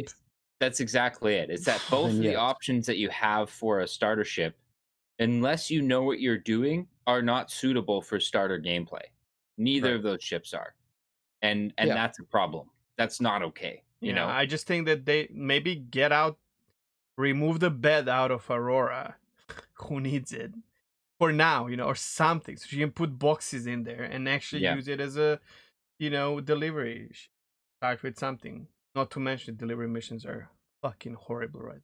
But I really hate the fact that Star Citizen is really in the last year and a half, they did not improve new player experience a tiny bit. And that breaks my heart. Because I feel like that's so important. Especially when they flat out said that they were going to be focusing on that experience and quality of life for 2020. Yeah. It didn't happen. It's almost like they want you to just buy that more expensive ship and that's it. Yeah. It definitely needs to be there. That's not a question. Yeah, it's a complete and utter abomination. It needs to be there. Yeah. So, all right. But let's talk about mishaps that you had that made you almost quit the game. Oh, I know one for sure. Okay, so and one of them wasn't the game itself, right? I'm trying to think of the ones that actually were the game's fault. I'll take the blame for. So you were watching my stream, and I was using voice attack, which is basically voice commands. We can say that, yeah. Then it's really cool especially if you know what you're doing already, and then you just like you lock target and then send the missile, and Right. it just feels good. Yeah, it feels good. And and you got it working immediately. And I remember coming to your stream. So the thing is, I came to your stream. You were talking to your little girl, who was super cute, by the way, and she was trying Oh, to thank you. calm you down because the shit exploded, and it's so adorable. What happened is he just finished his, it was cargo or something. There was something Oh, it's in your ship. mining. Yeah. Yeah, like I finished my first Quantanium mine. Yes. And it was in, oh, and it went through the refinery, Yeah, and I you can were tell the coming story. to, yeah. Well, the thing that I saw is I come to his stream, and Mhm. he's landing his ship slowly, carefully, and he just goes crazy. It explodes, Yeah, and you can see part of him dying on the inside. correct. Yeah, because it's a big process that you wait for that moment, which is part of the experience of having to do every little thing. Uh, going out and getting. I think I had the so. Guy, we might have to back up here, but it was a Sure, prospector sure. mining. It was um I think I might have actually been the free week or something like that or whatever when they were letting you the free fly. So Right. I had the prospector and I was in the mining loop. I was already doing the rock mining and everything like that. But people said that if you can get the prospector mining of the asteroids, you can crack the bigger rocks, you can get the Quantanium.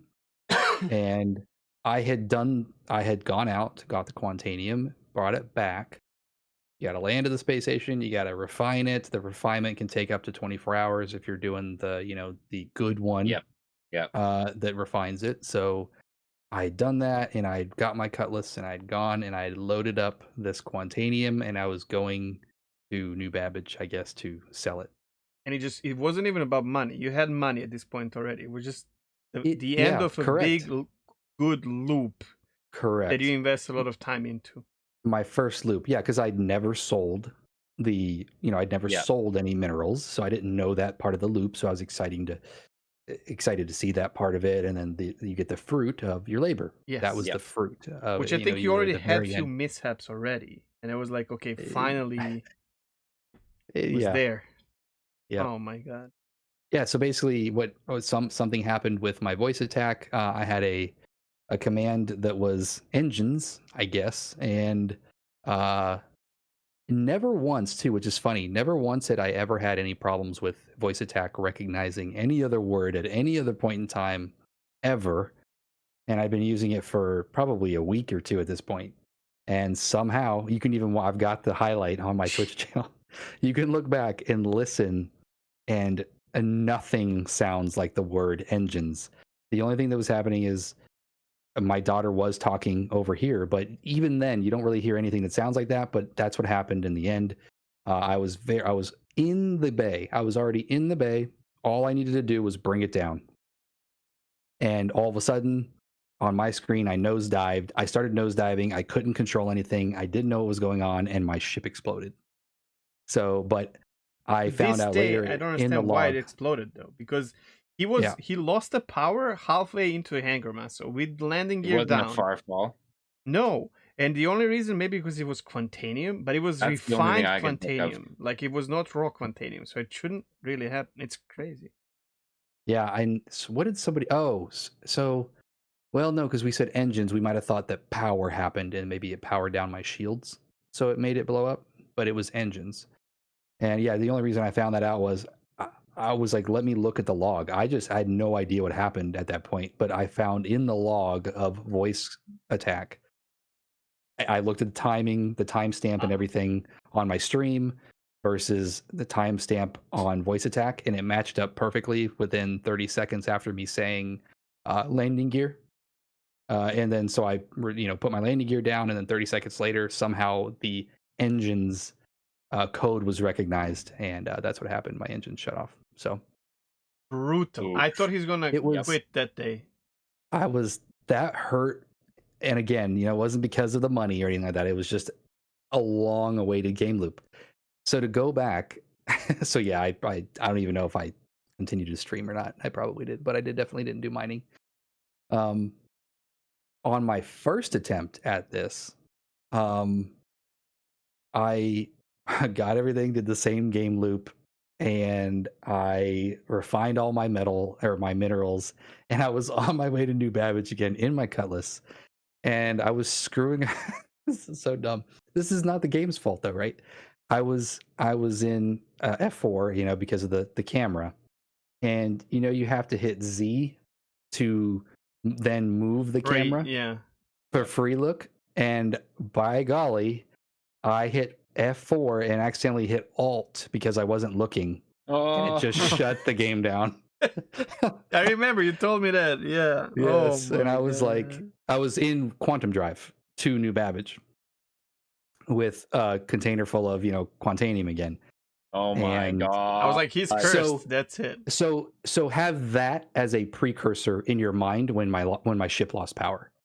So this had happened before I lost power with voice attack. So just the Right.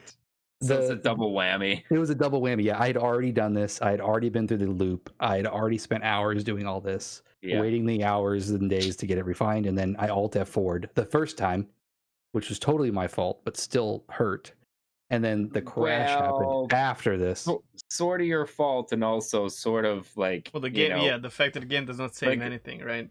well, Yeah. and also sort of the fact, like, look at those keybinds. Yeah, the Well, keybinds are whack. Yeah, but okay, but it's Yeah. not like, but it That could is have right been. next to Alt, and F4 is something that is very True. commonly used in this game. Yeah. The other Yeah, thing it's- is, it could have been was a weird. 30K, man. It just could have been 30K as well. You're right. It could have been that. Yes, that's happened to me many times. It's talking the about- actual experience. Yeah, Yeah. no, I Alt F4'd 100%. I know. But what I'm Yeah, yeah. saying, like, it just It could have could have been a happened 30K. regular way. Yeah.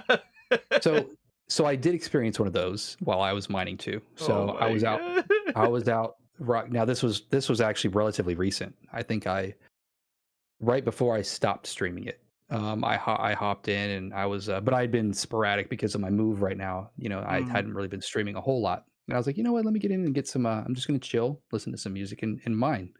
And I do like to do that, and for whatever Mhm. reason, I like to rock mine. You know, flying around in your ship, landing the ship, getting in the rock, getting out the ramp. Just the whole experience of it is cool. It might not be the most profitable way, but I just like that. It loop. doesn't matter. It's profitable No. enough for you Yeah. not to feel like you're wasting your time while doing something Right. that feels good. With something what I don't have with I love delivering boxes. Sorry for a tangent. But right now I just feel like I'm wasting time even though I like it. It just makes me feel like shit. Sorry, continue. Yeah, no, and then some of this you just do because it's you enjoy The loop. you yeah. enjoy that grind or the loop, Yeah. right? You're just no, I wouldn't say wasting time, but you're just doing something that you enjoy to pass the time. So I had been out there and I'd got it. I mean, I've probably been doing it for 2 hours and I'm like full up, almost got my basically rock. I think I might have had one already done, but then I had another full come out. And then it was an average night. Like I came across a couple decent ones, but a couple cruddy ones, and I was almost full, and then 30K. And I was just like, Gross. I But didn't want to smash my keyboard, but I was like, It's very disappointing. I was like, okay, now's the time to quit, and it was just Yep. like, and you don't want to play it anymore after that. And I don't think I've actually logged in since that. Which That's is basic- perfectly understandable. Yeah. The thing is, at that time, from my perspective, that's fine because you've experienced some good loops in the game. You've experienced some enjoyable gameplay. You've seen the game, because that's another thing. A lot of people will be like, I don't know, man. Like if what happened to you happened to me, I probably wouldn't be playing Star Citizen right now because you invested, like, you had like 3 days of people explaining to you things, you trying to perfect your gameplay. You did it so well, and it just couldn't happen. Right. And Yeah. there's a line where you just don't want to you don't want to take it anymore, because in the end you're playing the game, right? Right. And it gets Yeah. it's gets to you. It's like that. Yeah, you're only human. But right now, you know that a few patches from now, they might bring something and be like, "Oh, I want to try this." You just download the game, play it, stream it, right? correct. Which is Yeah. how a healthy way of playing Star Citizen. I really think now that that's how it should be done. Yeah, and that I think I'm going to be pretty much on that same level. I'm going to hop in when I feel like it, or I'm going to wait for the for the patch to come out to see something new. And I mean, it's almost like No Man's Sky. I'm kind of doing that now with No Man's Sky. Now that I've got a couple hundred hours in the game, I've pretty much explored what I've wanted to explore. I mean, yeah, the planets. You can definitely land on planets that are beautiful, and but a lot of the things are repetitive. But even when you get to that combination of things you might have seen before, but there's a different combination of that, it still looks very cool, and I'll still take screenshots. But I mean, at a certain point, you can only do that for so long, and then you're gonna, just kind of get slightly bored. So you come in whenever something new happens. See, that's what I like. No Man's Sky. I have a couple of games like this where I 100% agree with you, and the current state of Star Citizen, for sure. However, I do hope that Star Citizen, once finished, if it's a thing, will give us that option to stay in the game for extended periods of time, like a proper MMO. Yeah. Sure, Yeah. and I think that's the idea, right? And I think when it does happen, because there's still so much missing from, I could even say there's still so much missing from No Man's Sky, right? Because once you get their game loop down, you're like, okay, I see what you did there, and it's just a randomly generated stuff here, and yeah, you're just going from system to system, which has got a certain amount of planets. It's got one space station. Every space station looks the same. The ships are procedurally generated, but they've pretty much got this one ship is the base, looks like this other ship, and it's the same. So they're just changing small aspects of certain things to make Kinda it keep it seem fresh, like right? new stuff, but really in the back of your mind, it's not new. The more you So play, when the see more the- you understand what's happening, and right, right? exactly. Yeah, you see the same I would say animal, but Elite it's got different Dangerous. legs or something. Elite Dangerous does the same thing for me. It's definitely Yeah, more yeah. complex than No Man's Sky, but it it gets very very repetitive very quick, especially if you wanna focus on one profession. Like I was Yeah. doing Yep. Well, exploration, and yeah, I had a good 10 days of playing like 12 hours a day, and I was like, all right, don't feel like jumping around anymore. That was kind of like me. Yeah. Yeah, I would totally agree with you there. I saw what was in the future, and I was like, I don't think this is going to be for me. Long term. It's Yeah, can't just get it's sucked in it. too. Yeah, it's see, too. and this is interesting because, like, for me, listening to this, like, what I was literally going to say is, I think one of the things that is going to keep me interested in SC is the other game loops. Because Yes. even in SC right now, that's how I play. That's like, or rather, well, when the things are working, you know, I'd haul cargo for a bit, I'd go mine for a bit, I'd go do bounties for a bit, I'd go, like occasionally go try to hunt a player for a bit, like the and that's something where I think, like, if Star Citizen is going to keep my interest, it's going to be whether or not those game loops, those professions are deep enough in and of themselves that I can kind of like, I've done exploration for a bit. Oh, I'm kind of bored of that. Now I'm going to go play mining because that's fun. And then basically by the time I'm through hopping around, I want to go play the original kind of game loop again. I mean, that's legit, but at the same time, certain proper full scale MMOs manage to keep you occupied with one thing or two things for 16 years. So, I mean, I've been playing World of War for 16 years. I've been playing Elder Scrolls Online non-stop for 2 years, streaming it. I've been playing EVE Online for, I don't know, like 10 years. So the game can definitely... I don't really think Elite Dangerous and No Man's Sky, or like I've been playing Destiny a lot lately. I don't think they want to lock you in the way a real MMO wants to lock you in. Because also in an MMO, you start feeling like part of the world. You start feeling like part of the society, in-game society, or like community that surrounds you, that plays around you. You start recognizing names. You start recognizing ships, whatever.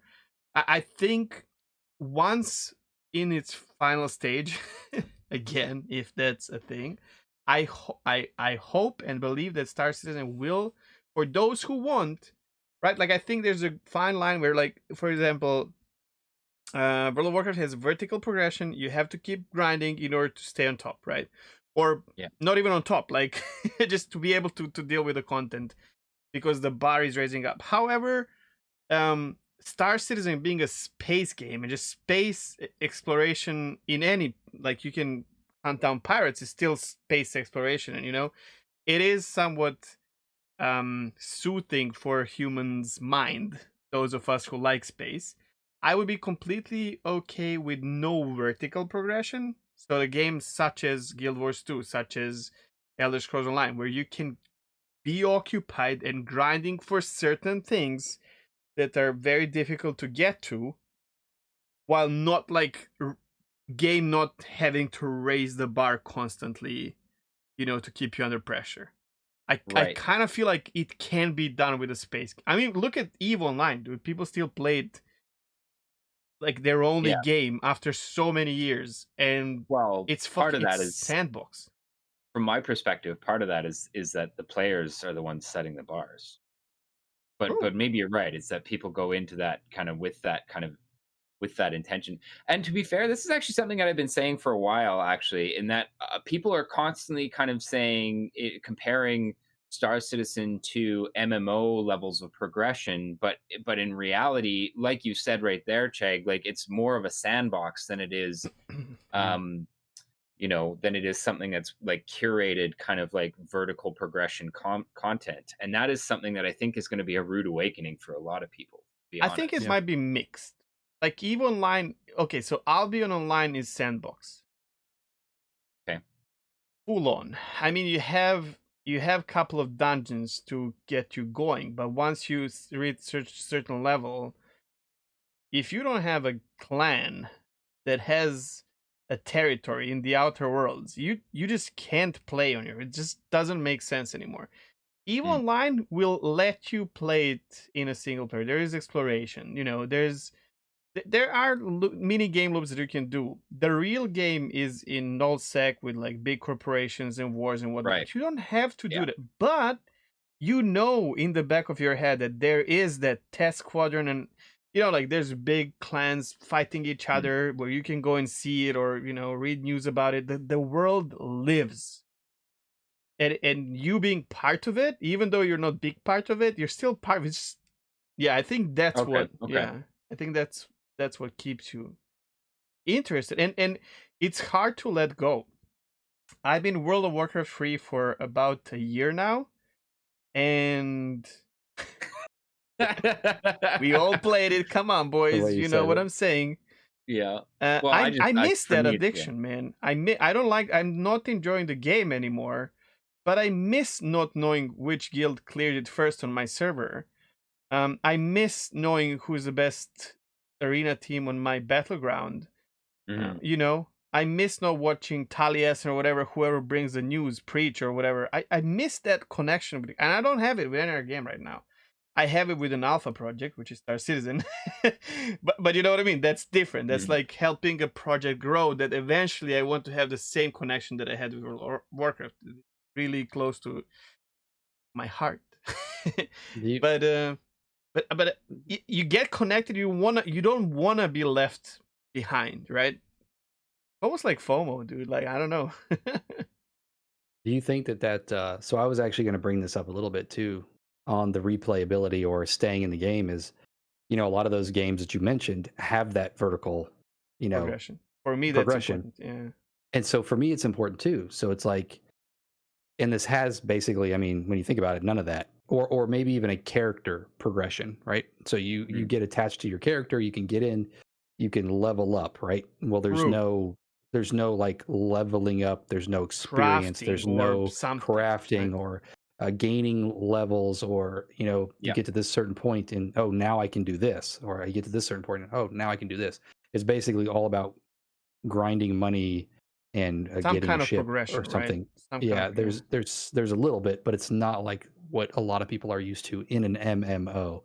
Yeah. They're used to it's an RPG, right? That's what's an Where MMORPG is what it is. You where think I the think Star Citizen will miss something like that, Well, I'm or just saying, you're like wondering? well, are people going to is that one of the reasons that a lot of people play the game the way they do It because of is, that? but I think SC. Sorry, Mas, I'll be quick. I think reputation system, like that's what I was visible going to reputation system, say. and bigger ships, which I feel like big ship. Okay, so I see ship like Polaris or Idris is gameplay loop in its own. But like this is out of my butt. Like this is This is imagination. imagination. Yeah. Yeah. So where I feel like you flying your daily driver, whatever you do, like what game gives you, right? But then weekend comes and Maso has Idris, and there's certain mission or thing that we can do in Idris, and he needs crew. So I Yeah. connect like these big ships and proper multi crew, the same as a raid is in, let's say, Exactly. World of Yeah. Warcraft, Yeah. right? So Yeah. if that, and then I think that can keep you motivated to look, like, and they can bring like, then I believe in DLC. It's so simple, right? Like the Well, nebula appears well, and no one and knows where it is, right? you start Scan getting it, find it, into right? kind of like the Eve sort of thing too, where it's like, okay, so now let's say you've been playing with the same crew on an Idris for a while, and you guys are pretty good. Well, now is where you start dealing with the human aspect of the political scene and stuff like that as well. So big orgs like Test and ADI and stuff like that are maybe going to war, and maybe, like, so now there's now there's that fight for control of different areas kind of on the Which more large affects scale. economy, which But affects even a single player game loop, where because that yeah, region might need supplies of but plot or as far as the actual vertical progression or like leveling up kind of feel goes, I do think that it's probably going to end up being the reputation system that is kind of the start of that. Because like you said, there is this financial progression, where you earn enough money to buy the ship, and then you earn enough money to put the good components on the ship, and then what? But and that's what I think a lot of people see as that kind of level up thing. But I think people are not, well, we haven't really seen the reputation system enough that people are able to kind of plug that into the idea of progression. But they've confirmed even on this latest Star Citizen Live that you're not necessarily going to be able to just go and buy any ship, no matter how much money you have.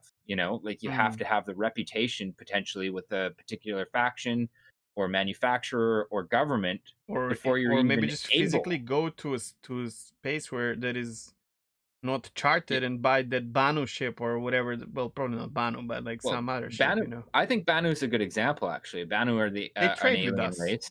so They do, but it's well known, for example, that their biggest trade ships, the Banu Merchantman, are basically family heirlooms. Like they're precious to the Banu, and yeah, I like think a you game can can have these like hidden long-term goals. exactly, like you're not just going to be able to walk into there, plunk down, a couple 100 million credits and go, give me a Merchantman. Like there's, Right. it's like, okay, But I think it's very no. important for a player to be able to play this solo or with like another person Right. throughout the week, Correct. right? And then focus Yeah. on multi, because MMO without single player gameplay is a dead MMO.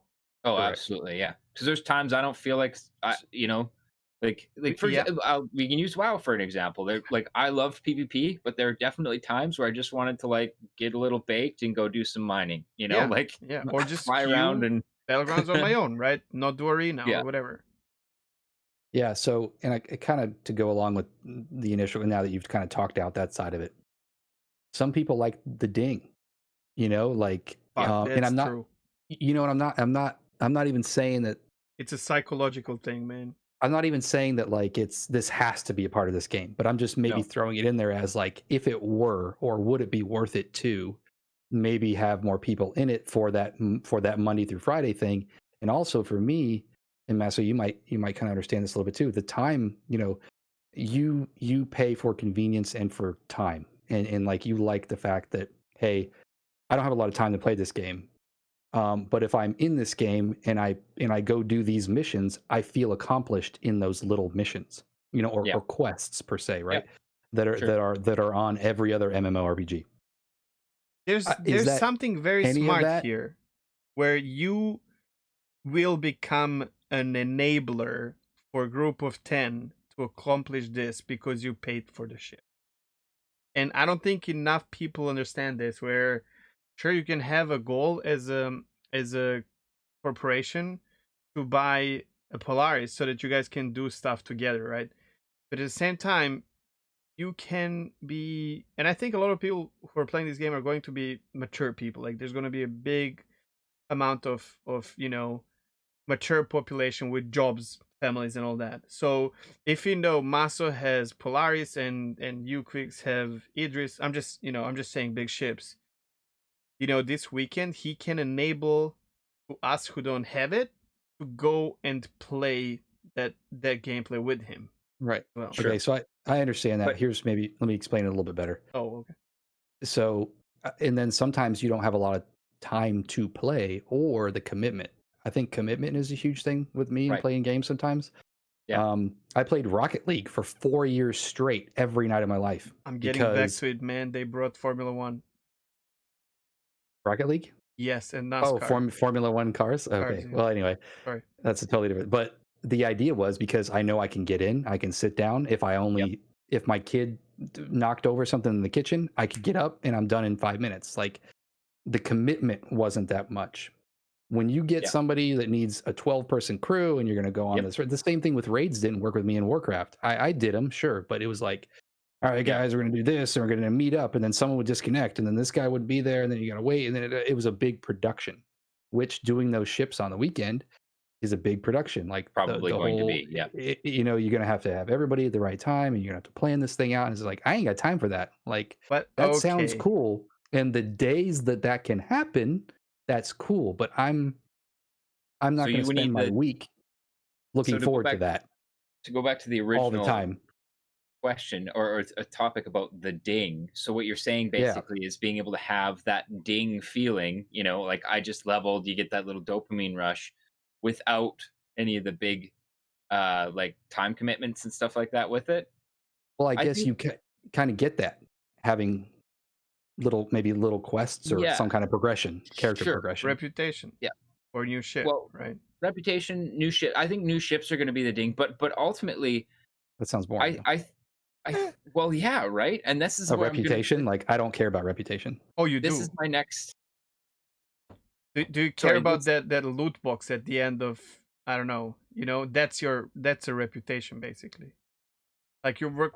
You're some reputations will be like doable in a day, and this will allow you to get a better mission or like I don't know, like different armor or fucking livery for your ship, Okay. I guess what I'm gonna say though is that like I do think that there is a lot of people who are expecting that kind of like ding, and that sort of I think that there's a big chance that they're going to be disappointed because I think they need to deliver some kind of a thing, man. Like they need to bring a new way of a thing, right? They are, but we've already described how that is likely to happen. Oh. But it's not going to be that stereotypical watching a level bar go up and then, and now all of a sudden you have better abilities or whatever like that. It'll be like, doing a couple missions and completing them, for example. It'll be watching that reputation bar go up and maybe tip over to the edge, which gives you the option to go buy the ship. It'll be that buying the ship, but it won't be these big, the big golden flashes around your character when you level up. It's going to be more varied than that, and it's going to be more subtle than that. And I think it is probably going to let a lot of like people who are expecting would be a traditional MMO, I think it's going to let them down. I really think that the better mentality going into this game is to treat it more like a sandbox with MMO aspects Right. Yeah, Eve rather doesn't Sure. have than an. thing, right? I guess you have. I haven't really played it, but you have skills, I guess, that you can level up over time. I Okay. guess from what I understand You is that do, but I'm you not. like leave your skill and it levels up throughout the month. You right. don't even have to play. Oh yeah. No, Okay, not like that. so basically, you're saying that there isn't really any sort of thing like that in No, is getting a new no. ship kind of like that. Yeah, Yeah. but ships are disposable, kind of. Hmm. Okay, Eve doesn't really have a ding. If I think about it. well then I guess then that's kind of proof that a game like that can exist and Sure. be successful for many I don't know years. if it can still exist because I don't think Eve is getting new players. To be fair. Well, no, it's probably dying, but my God, how long has that game been around? Yes, but the times have changed. New player needs a thing. I agree Yeah. with Quix. Well, we're living in a Well, world with Instant here. gratification is a thing. Well, can you yeah, even we're say living in a new? world. Can you even say new player though? Like the whole ding phenomena is like a WoW thing, and that's like what 15 years old now. Like I don't know. Yeah, Sure, but there's and I'm more and not. more things, dude. Like loot boxes. That's true. Yeah, Yeah. you're playing a game, and I mean, and I'm not saying that those same people are going to play this game either. But I'm wondering, is that a good thing to maybe think about at some point? And it doesn't have to necessarily be a ding. And the reputation thing, I might not know a whole lot about it, I guess, but Name ding is a um, placeholder in this conversation. It's yeah, fine. and maybe just daily, some kind of dailies, right, or some Could be. quests that you Could can be. complete. Like, and it could be something as simple as, hey, if you go kill 12 people or Yeah. 20 people in an FPS mission, then you get this certain type of gun or something. It could be something small like that. But Yeah. to get into the game and then okay, I've got nothing to do but grind for another ship, or I've Oh, got nothing to do we'll but have other things to do. Even though it's sandbox, you will still and you should not feel like you have to grind for another ship just for the sake of grinding for another ship. You should be like, let's say you're an explorer and you can see like, discover small signatures or, some plant side objects or whatever. But your ship cannot go into pyro because it will not be able to deal with the temperatures, or you want that next ship that can do something more in your specialization, kind of. You know what I mean? Like, yeah. I guess the other question kind of becomes: will the gameplay end up being interesting enough that in and of itself is the reward? Because let's for hope example, so. I'll use like Right. online shooters for example. Like especially older online shooters. I didn't go into there expecting a ding at the end of the match. It was just to But go in and now you have do. fun, like Yeah. Now you um do. Every online shooter Well, has an FPS is. experience. Yeah. I think FPS is a different thing, though. I mean, you go in FPS, that's instant action all the time. Yeah. I'm talking about it. I'm talking about a massively multiplayer like online world. yeah, But yeah. But what I'm you saying is if the mechanics are there No, with the it dynamic cannot mission work, system and stuff Maso. like that, where they give you basically the mission to go, basically like if I'm looking for a specific type of gameplay, you know, It will would it not be keep enough to majority just of go? players interested if you don't have dopamine hit. The game well, itself will get repetitive eventually. yeah, that's kind of what I was worried about. Is hey, would it get repetitive? And then and it doesn't have to be maybe just something smaller for the people that don't have a lot of time to play. It We might have to get they back to like the that, by the game. way. What's Well, that? and sorry. So you said, so I don't know if I understood you properly, but like, to get back to that, I don't know why we stopped with that topic, because that's very interesting. Like, I don't mind. Obviously, the game will be paid to progress, 100%, to a Yeah. point where we know that you will be able to buy Alpha UEC, well, Yeah. UEC at the time, which basically means that you will be able to buy any ship in game. Well, barring reputation. Sure, but like money will not, like, Anyways, I have no issues with that, except for like, right, like certain ships you have to work for before you can buy them. That's okay. But um I okay, this will sound fucking rude, but um the fact that you have a job is not my problem, in a way. So And playing like devil's advocate, obviously, because I lived this as well. My contracts are 8 months, so I would miss fucking whole raid in World of Warcraft. Mm-hmm. I can't do it. And when I come back home, it's no one does it anymore. Like the gear from that doesn't matter anymore. Like, you know what I mean? Like, but that's not game's problem. It's my problem. Yeah. And I don't think the fact that people have jobs entitles them to get stuff in the game. Yep. I think it's I perfectly agree. fine that some people cannot experience certain portions of the game.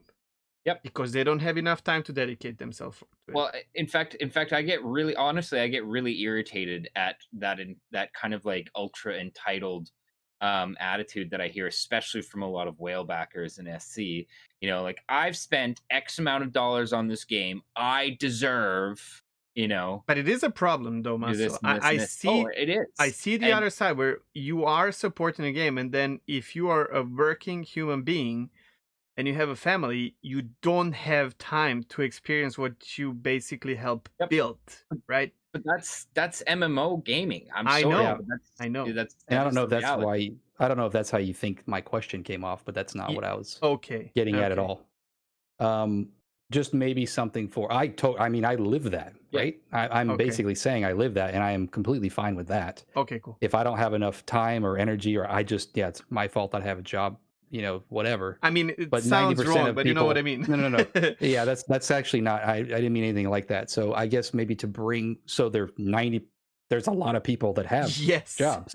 So the to those people that have jobs and lives and people that are There going must be to, something for them. they're right. Exactly. That's it. Which there will be. Not that they can. Those We're people good. Yeah, I agree can get the 100%. big things. Yeah, it's just like, if I've only got an hour to play, like right now, I know if I'm going to get into Star Citizen, I'm not going to get anything done unless I can stream for 3 hours or 4 hours, right? True. I'm not going to complete any kind of loop.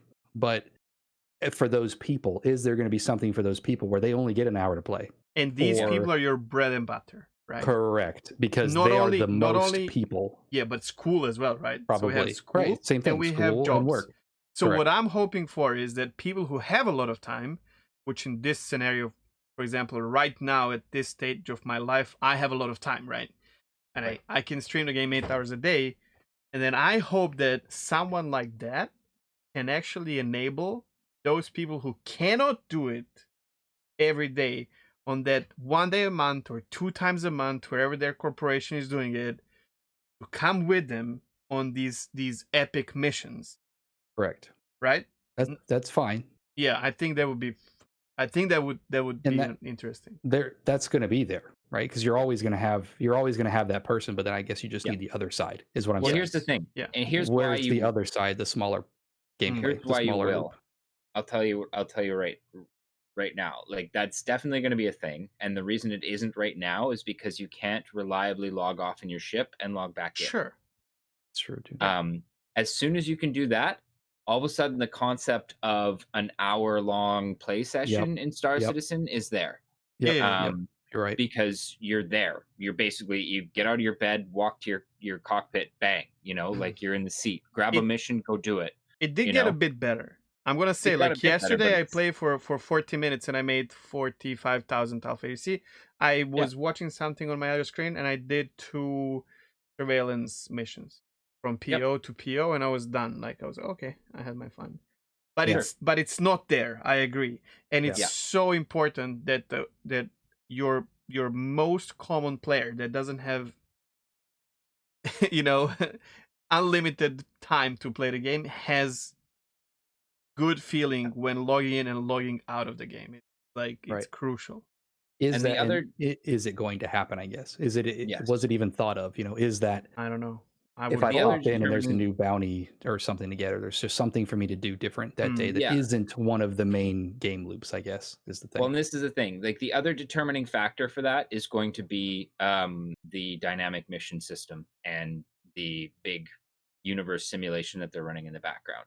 Because they have flat out said that they want the spread of, you know, everything from multi-part missions that are like, you know, Like epic arcs. take me kind of. from here to here to here, yeah, like arcs or whatever, to, you know, just simple hop in, you know, grab a mission, go do it, come back, you're done.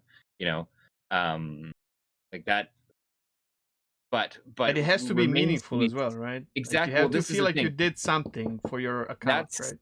that's where the dynamic mission system really comes in, and this is what remains to be seen. Like we don't know how good it's going to be. Is it going to feel like cheap procedurally generated content, or is Right. it going to feel like legitimately fun and interesting gameplay? Or mix That's of the jury's both. still out on that, because right now most of the missions feel like cheap procedurally generated I think it garbage. has to be mix of both. Yeah. Oh, 'Cause sure. Oh, it absolutely does. right, you But have grindy stuff that you gotta deal with, sure. But and then you that's go my and do point. Kovalek's mission. Even now, right? I don't know if you ever did Yes. it, Silver. What's that? Quicks. Which one? The Kovalek's mission that is fully voiced and everything. I don't think so. Oh, No. I gotta help you with that.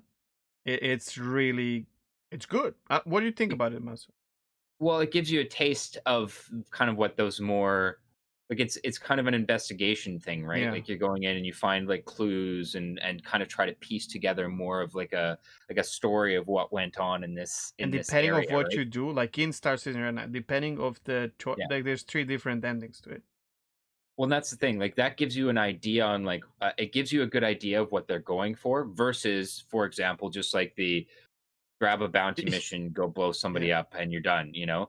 Um, but Oh, that's kind of okay. what I'm saying, right? Like what remains to be seen is if they're able to put that dynamic mission system in place in such a way that it can continuously kind of generate this content that is interesting and extensive for the people who want who have the time to do that at that particular moment, or you know quick and simple for the people who don't have that time at that particular moment. And again, not saying that you wouldn't ever just like, I have an hour right now, can I get something done in this game, or do I go play a different game because I know that yeah.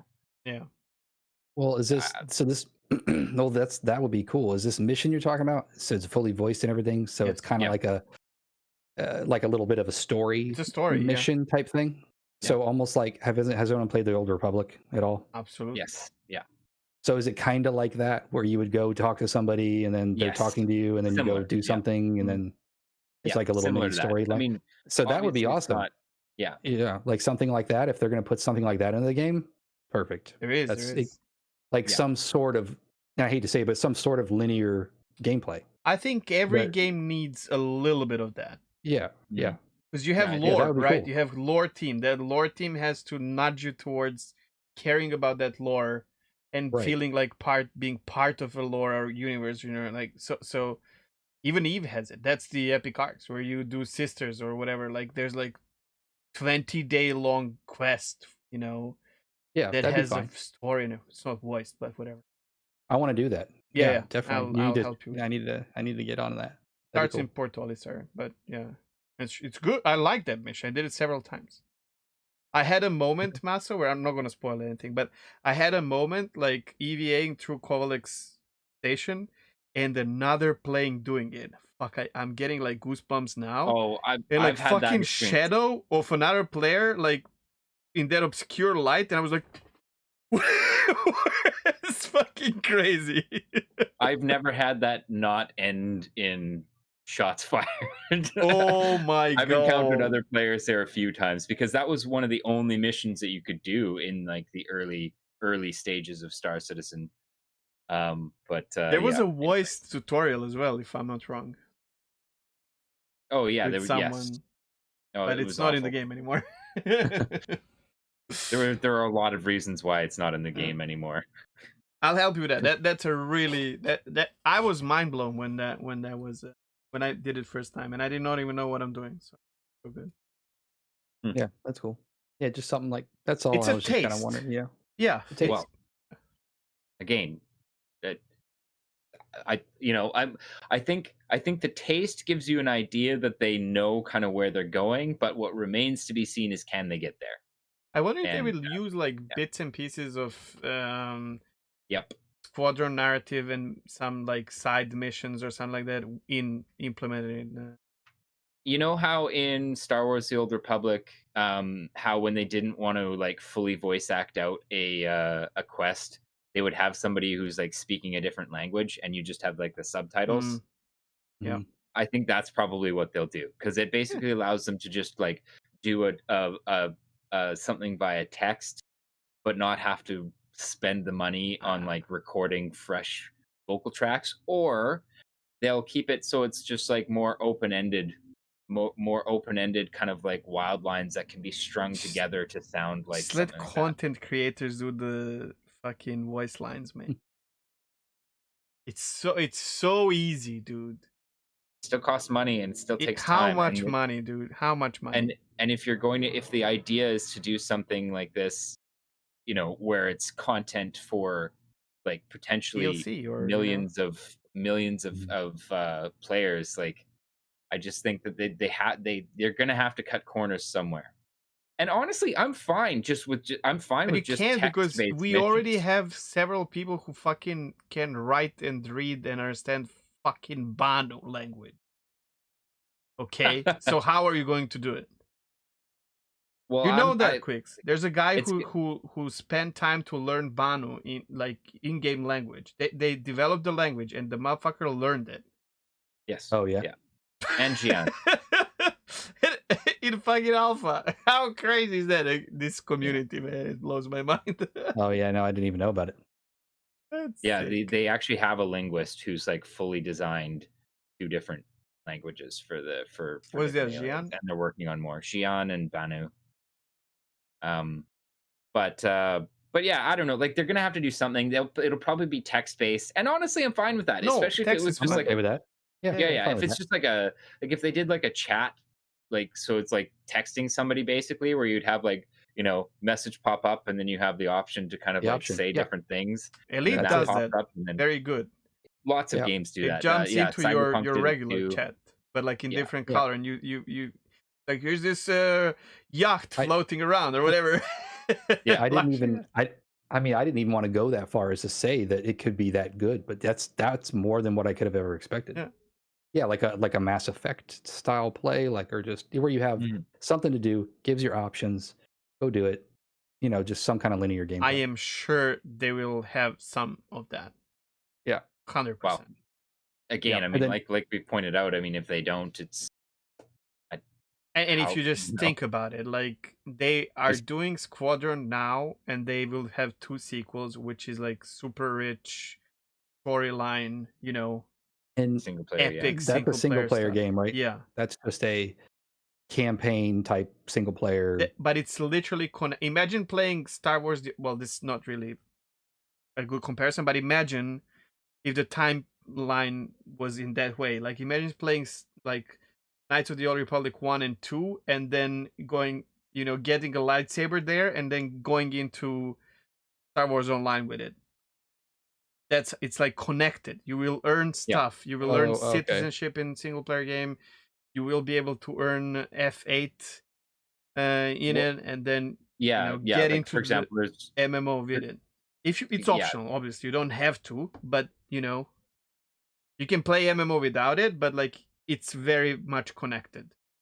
I gotcha. Okay, that's cool. So I can look forward to that game as a single player game then too. Yeah, yeah. whoever likes It's gonna be single worth player playing. games, I'm sure. I mean, just look at like Chris Roberts games. Just look at Single player is good, yeah. but yeah. Okay. Do you have notes of stuff to ask Quicks? Because I don't at all. No, well, this is what I wanted. I wanted to hear. Um, basically, I watched some of his streams. Unfortunately, because of the time zones, obviously, Yeah. I Yeah. can't catch him too often. Quix is super nice though to sometimes come to my stream when in the morning after and talk to me sometimes about what happened, and I love that. So I knew a couple of things obviously, but I was really curious. I mean, just seeing you and we can talk about that as well. Like you've met some people like streaming. I saw like you want to like feel free to Yeah. shout out for these people as well. You can just send me like links and I will add them down there. Some of them don't really need shout outs. You connected with some really big streamers of Star Citizen, and I caught you playing with some of them like Yep. off their streams, or like it just, I don't know. It, yeah, that might be the next thing that kind of Mm. goes into from streaming. Is Hindrosa. He's got a big production that he does, and but also a good community. I got rated by Hindrosa basically. I don't know, probably like less than a week into it. He probably has a solid 100 people, watching him at any given time. And they came in and they blew me up, and hype train, whole nine Actual yards, active all that kind of. community. Yeah. Yeah, like when they go do something, like they're like, "Hey guys, we're gonna," and he's part of it. He's like, "Hey, this is a new starter citizen," because I'll go back and watch the WODs every Yeah. single time I get rated because I want to know why they chose me to get rated or whatever it may This be. is why you guys should watch Quix. He's taking it seriously. I love the anime. Even though I don't do it full time, I doesn't try matter. to take everything seriously in what I Yeah. do. Yeah, so I want to try to do it the best I can. What I or don't try to understand get is like better. how you keep it chill when like you're so. I guess a fine line is there. It's really Yeah. good. Yeah, so he came in, and I was just like, "Oh, guys, you guys are in for a treat because I don't know what the fuck is going on here, right?" So, but they came in and they hung out, and of course that led me to his stream, obviously the next day, and to kind of check him out. And I would always I've seen him, like his like icon, when I'm He has obviously it very tells you specific looks, right. and right with Yeah, well, I these. have the same glasses. I actually, whenever Nice. whenever the white nights on cruise Yeah, ships, yeah. I would bring those glasses and I would walk around the whole cruise ship with those Yep. glasses on the whole time. And we would go to the white parties with those glasses on, everything like that. So I recognized him, but he doesn't really look much like his icon Yeah. very much. But anyway, um, so anyway, he came over and introduced me to his community, and then I saw what he had going on in his streams, and I was like, oh, this is cool, fun. He does some same regular boring loops, right? Like You have mining, to. but he's got it to where he's doing like drawings every time he goes into quantum drive, and like people can like get stuff at the very end, and he spins a wheel, and he's got this big production around the game, to where he's built his community in a different way, which is neat, and he's got co-hosts and stuff on there to kind of Very help creative. break. Yeah, very 100%. creative, and it's like a tag team on this stream that he's doing. So because it's always fun to talk like this, right? Like if we could all play a game, if we all, well, that's a good idea. If we all played Star Citizen, but then all did this at the same time, it'd be a lot more interesting. Even if we were doing, we're doing the same thing, but there's two people that are just kind of co-hosts. They're not even playing the game with them. They're just kind of hanging out, conversationalists, which brings kind of a cool vibe to it. And he invites people to go into the Discord chat too. And if you've been there long enough and they kind of know you and know who you are, you can just kind of sit there and BS with them in voice chat too. But I know that's tough. For most streamers because it adds a whole nother element that you just don't have a control over. But you kind of have to in, be careful with that. Like Mike does this as well, but he has filters. Like he will add someone to a waiting room where one of his mods will talk to you, so they can check if your microphone is good, if they can understand your English, if all the little things. And then on top of that, someone says N-word. That happened to me, and I'm partnered on Twitch, and I cannot have that happen. So immediately I got DMs and what. It's a nightmare. Like it's not just anybody. It's not just random people from the channel. Yeah, you have to have invest that waiting into room that, and all that. right? Yeah. So and they obviously, so well. And would stop by, and he still stops by, in my channel. Everyone pops in. I saw him in your channel. Yeah, you did. You're like, hey buddy, how you doing, man? Just wanted to. And he got done with his stream because we tend to. He streams for quite a while, like a long time too. He's retired from the military, so he has that day stream that he can do. And he's ending kind of probably around where I'm starting, or maybe just before. And he'll pop in every once in a while and say what's up. But no, his community is great, and some of the people that I play with in Star Citizen now are from his community and still are. The guy that drives around in the cuddy with me, super chill. He's one of those guys you can play with, and you might not have any kind of conversation going on, but you're just cool playing with each other. Like, you're just about the game, and you BS a little bit about stuff here and there, but just a really cool guy that came from his community, and a couple of the people stopped by as well. So and I think I'm trying to remember of where I've gotten things from people in the game.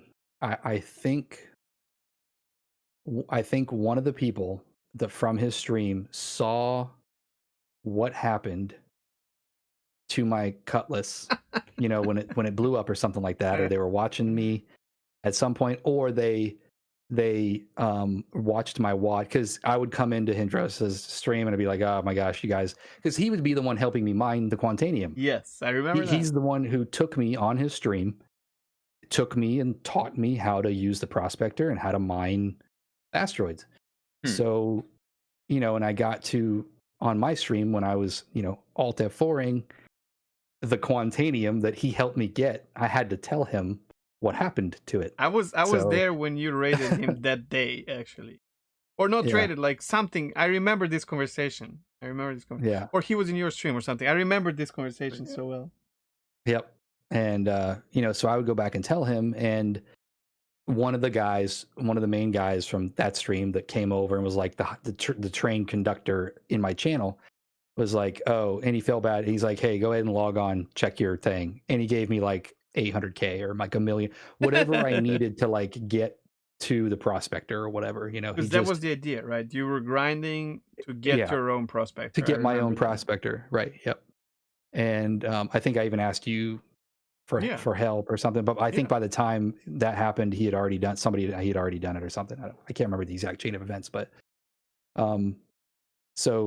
so then I was able to buy my prospector, and I forget, at some point somebody helped me get the cutlass as well. Was it? And those were the two things that I've got basically in the game, was the cutlass to help me put my rock in so I could continue to mine. Was that you, Muscle? Or maybe I'm wrong. He got me the Titan. Oh, the Titan. Okay. The Avenger, which was a better starter ship, and I could start to fight and do bounties with that. Yeah. I remember we were like fitting it up, and you did a couple of bounties and what. But I at least feel that the things I've got are the things to help me progress. Like, it's not like somebody just gave me a jump ship, or somebody just gave me a novelty item, or no, they gave you tools to experience the gameplay loop that you might enjoy, and correct. So that's fine. That's okay. So that was cool. It didn't ruin the game. It actually made me go play the game more. So now I could grab my rock and I could put it in my cutlass and I could go, do that game loop. And same with the prospector. Now I can until the reset patch. Correct, until the reset patch. So now I'm at a point where I want to spend money on a ship. Like, I want to spend real money on a cool ship, but I'm at the point where I don't know what that cool ship is, and I don't know what research I even need to do to find out what cool ship I would want. Maybe it's not even out yet. No, it makes so much sense. I don't even know. It makes so much sense. As a matter of fact, I can jump in here because we have what did we do, and we didn't do much in the game this week. But I woke up one morning, I was like, I want Terrapin. I want Terrapin because I want to do delivery missions in it. I don't know why. I like the interior. I know why. It's slow to turn. It's a small ship, a scanning ship, kind of. It looks like a turtle, which is why it's called Terrapin. Oh, the Terrapin. Heavy armored, yeah. No, like 2 guns up front, like nothing special, no missiles, nothing. But it's very easy to get in and out. It has a bed. It has toilet with the shower, little like micro oven or whatever.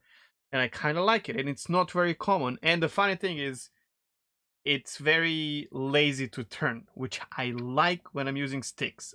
I really don't enjoy these super fast ships, like even MSR, when I like turn my stick and it's like, just, I don't know, I don't feel like I'm flying. I feel like I'm flying a paper plane and not the ship.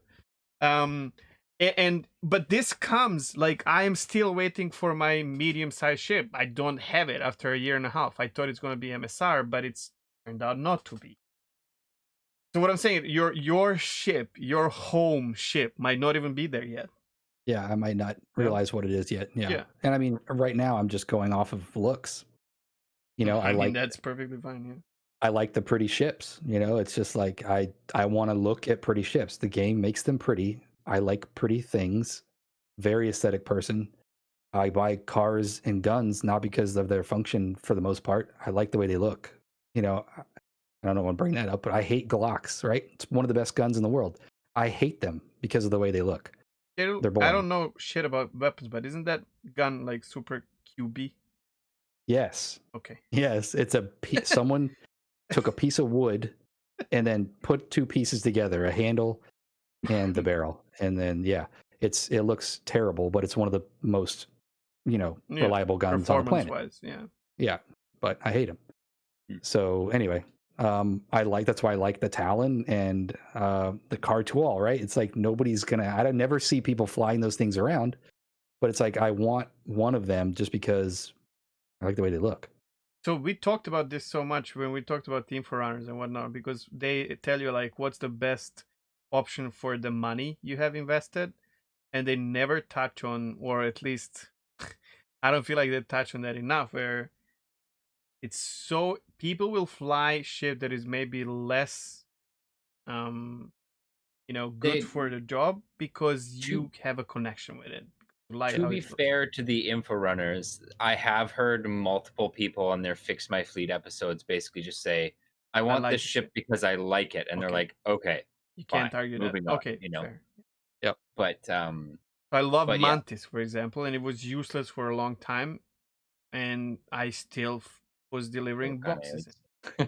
Well, it was even worse because wherever you use the fucking QAD, you get a crime you get So it was even worse. But I love the look of it, and I flying it and delivering boxes in it, and it's so important because I go into the cockpit and I'm like, man, this feels good in here. Like, you know what I mean? Like, I support that 100%.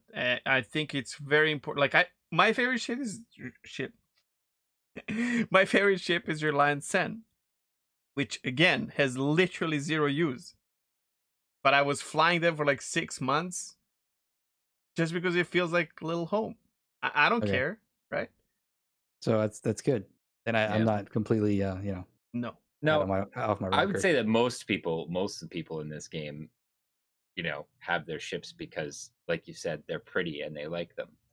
Yeah. Again, I hesitate to touch on like funding and buying ships and stuff like that, to tell people to spend money and stuff like that. But one of the things that is, I think, important to keep in mind is that any money you spend is not like, even if let's say you bought the Cutlass and then a new shinier ship came on later and you're like, I wish I could have bought, that, like that $100 is not locked in to that Cutlass. It is liquid. Reuse it. That's why I want to do it. Yeah. That's why I want to spend the money. Yeah. Yeah. The ships that I have now are completely different than the ships I had even a year ago, or 2 years ago. That's why I say I'm ready. Ships. Yeah. Yeah. Well, I change them all the time. That's why I want to do it. Yeah. Because I realize that you can do that. You grind for the money in the game, and it's like that's your ship. Like you got it, and it could be vaporized at some point. Yeah. But if I actually, and I have no problem spending money and paying for things that I like. So if I know that I see something that I like and I buy it, and then I get bored of it, I can melt it and get something different. So that's a cool idea, and that's why I wouldn't mind doing that. That's an alpha thing. I'm sure you know that, but I don't think they're going to let you melt the ship once the game comes out and buy it. Yeah, I think they'll probably lock in at a certain point. But whenever that is, it's like years down the road. But I want to start now while I can do that, I guess. That way I can kind of... It's so good that you can just go, for example, to come to my stream and be like, hey, check, do you have Maul? I'm like, sure, let me get it out for you. And you try them all and you're like, nah, I don't want to pay $200 for this thing. You know what I mean? Like, you can get it in game, or you can be like, hey, can someone give me money in game so you can buy, or you grind it, or you get it and you buy a ship. You're like, oh man, this Cutlass Black feels good to me and I want to buy it. You know what I mean? Like it's best ship ever. Best shit ever. Is that what it is? Yeah. No, but well, that's kind of it, I guess. Like, and that's now you're starting to kind of maybe even like just to go back, like what I was originally talking about, how like most of the money that I've spent on ships is literally just ones that either A, grab me aesthetically, or B, just give me the base, so that when that reset does happen, still got this one. And I really want this one because it lets me do this gameplay. Imagine Yeah. But Yeah. Yeah, that's I cool. would not buy. Well, I would not buy ships for the gameplay, though. I would buy ships Oh, because see, I love I them. do. I can't. So okay, so let's say I buy Sen because it's science gameplay, and then science turns out to be actually fucking making Mhm. drugs. Yeah, I you'll don't care notice I about don't have making any. drugs. You'll notice I don't have any like that. I know I like space trucking. I've always liked space trucking in Sure, every okay. game I've played. So yes, I have a couple space trucks. I know, but some of the game loops are really not. We just Sure. don't know what they're going to be, right? And I don't have those ships. Well, fair. I Well, might. I don't I'm know. interested in science. I'm interested in repair, but I don't know what that gameplay is going to be like. That's what I'm So I've saying. set Like, I myself want up to with repair doing. support. I want. Yeah, I've set Maybe I myself up want. with ships that Maybe it's I gonna be boring. know I like doing, and that'll give me the opportunity to be able to do gameplay that I like doing, to maybe buy a ship that down the road, if it turns out repair is cool, now I have the ships to be able to do the gameplay I like doing, to buy this other ship in game, with the gameplay that I like to do. What time are we at right now for recording, 3 by the way? hours. Exactly. Okay. Hey, that's pretty Moving on. early, right? Okay, so we are going to do your zero effort thingy. Okay. I can just touch on that. Yeah, so that's what, like, playing the game. I actually did something else. I used my token and I got my pirate caterpillar back.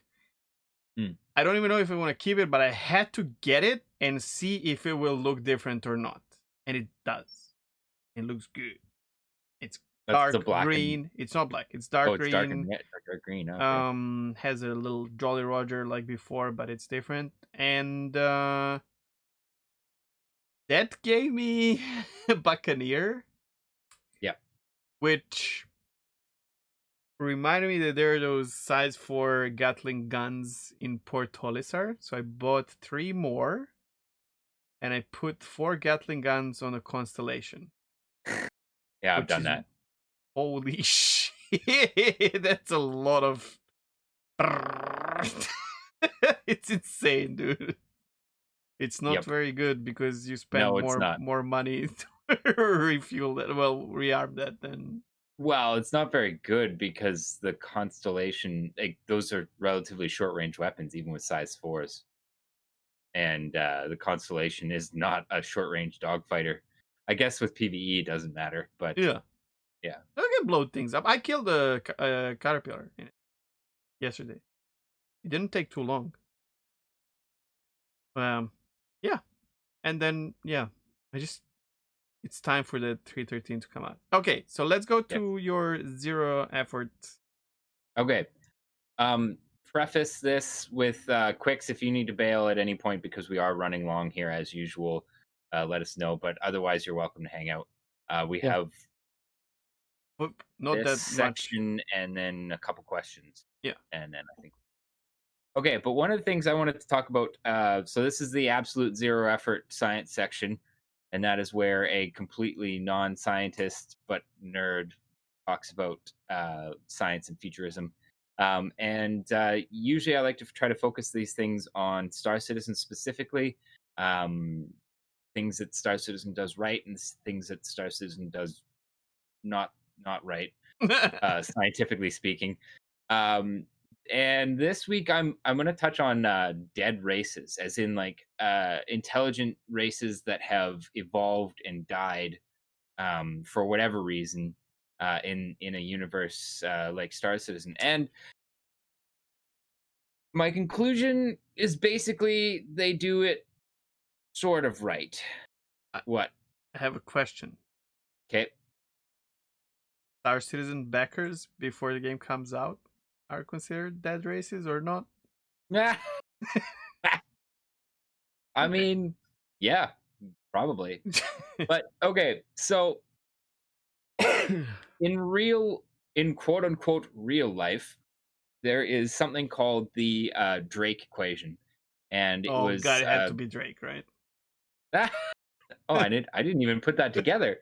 But yeah, he's a really famous like astrophysicist, cosmologist, and he put together way back in the day a I don't know formula this. basically that was designed to kind of give a rough idea of like how frequent life would evolve in our galaxy, and specifically how recent or how frequent intelligent life would evolve in our galaxy. Needless to say, it's an equation that has a lot of variables we don't know, but it still gives kind of an interesting framework when you start kind of plugging in some variables to this uh, formula. And one of the things that that's been kind of studied a few times, and that there have been a few scientific studies, is that if intelligence is in fact common in our galaxy, the thing that would not necessarily be common is for that intelligence to evolve in the same era of time. As in, it's entirely possible that intelligent life is really common in our galaxy, but the society, Oh, because the time species is that evolve go extinct before they even would have a chance of even talking to a species that's potentially hundreds of thousands of light years away Mm. from them, which means basically that our galaxy could be completely littered with um, dead races. You extinct. know, Yeah, yeah, races that have kind of come and collapsed before we've contacted them. And just like we might be one of those before someone else contacts oh, us. sure, absolutely, yeah. Now, in the case of Star Citizen, you have a situation where we've encountered multiple intelligent races Oops. alive in the same time period as us. It's not even that they died out a couple thousand years before we we evolved and we got to space. It's like they evolved and are in space in the same time as us. But if you use the Drake equation, that means that there should be potentially tens of thousands of dead races kind of scattered throughout the universe that Star Citizen takes place in. So far, we know that there is one dead race in Which one do you know? If you know. they're called the Hadesians, Mm. and they that's not actually their species name. Nobody knows their species name. That's just because in the That's okay. That's Hades how we call them, system right? we've found ruins of an ancient civilization, and they just call them the Hadesians. And there's a big mystery still about what caused them to go extinct, but we do know that the planet that they evolved on is completely destroyed. Like it's rubble. Um, How did we cracked, figure out that there cracked was in a half. race then? Because there's still artifacts and old ships, old buildings, stuff like that scattered around their solar system that we Uh-huh. have found. But so I think one of the things that I'm still curious about and that I would really like to see is whether or not they do more than just the Hadesians, because that will kind of determine whether or not Star Citizen is on point in this Would particular it? aspect of science, because there should be. There Wait, should but be would we tens of know thousands. about it? That's another thing. Like someone Well, has of to discover it course. But what I'm in the saying is lore. if they're that common, you know, Hmm. if intelligent species are common enough that multiple Pre. Okay, intelligent yeah. spacefaring species exist in the galaxy at the same time, then it stands to reason that there are tens of thousands, potentially millions of other species who are dead and scattered around the galaxy. That so it seems like I we mean, should know about more than just the Hadesians, and I'm curious to see if that is the yeah, case. we'll see. But it would be a lonely, it would be a very lonely game if we did not get some extraterrestrial activity. You know what I Oh, mean? absolutely, sure. But Also, and I'm not aren't saying like Tavern basically dying a dying race? If I'm not wrong. their society is dead, as Well, in like they were defeated and absorbed into the UEE, but there's still plenty of Tavaran around. plenty though.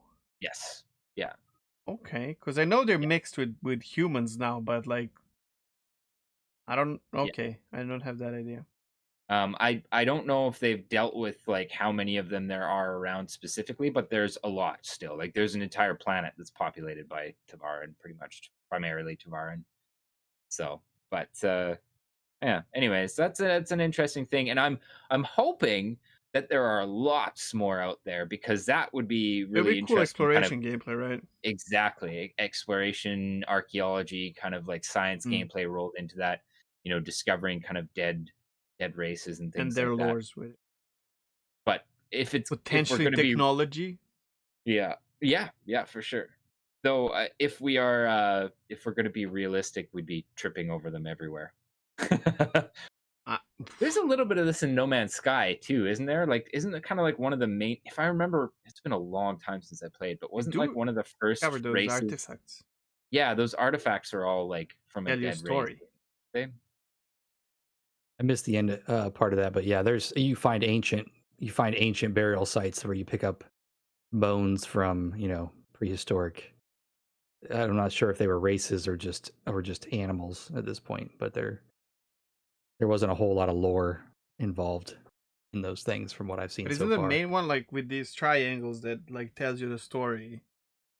The one Oh that yeah, guides you to the cube or whatever?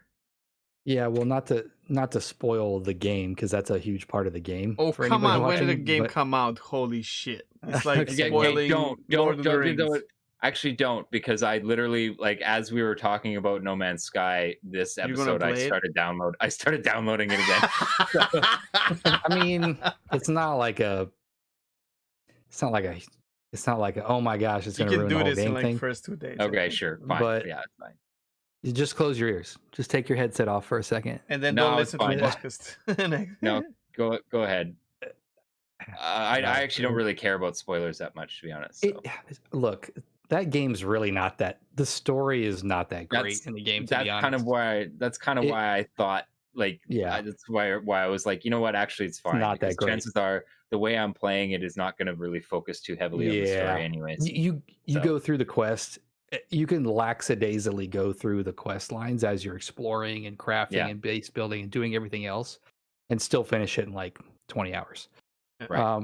But no, it's basically like that the universes are simulations. Oh So yeah, like, yeah. and then basically when you get to the end, it's resetting the simulation. So you find those pieces of the people that were past travelers and things like that, and you Oh, can that's actually interact. really fun, man. You can There's a lot interact of with those people along the that's way. legit hard science right there. Like there's a lot of people who, and very intelligent and well-known scientists who put forward uh, scientific hypotheses and even theories that you know that Oh, a the universe simulation. we're living in now could be a simulation. Yeah. So it goes on that pretty much, which it's kind of cool, but it's like, eh.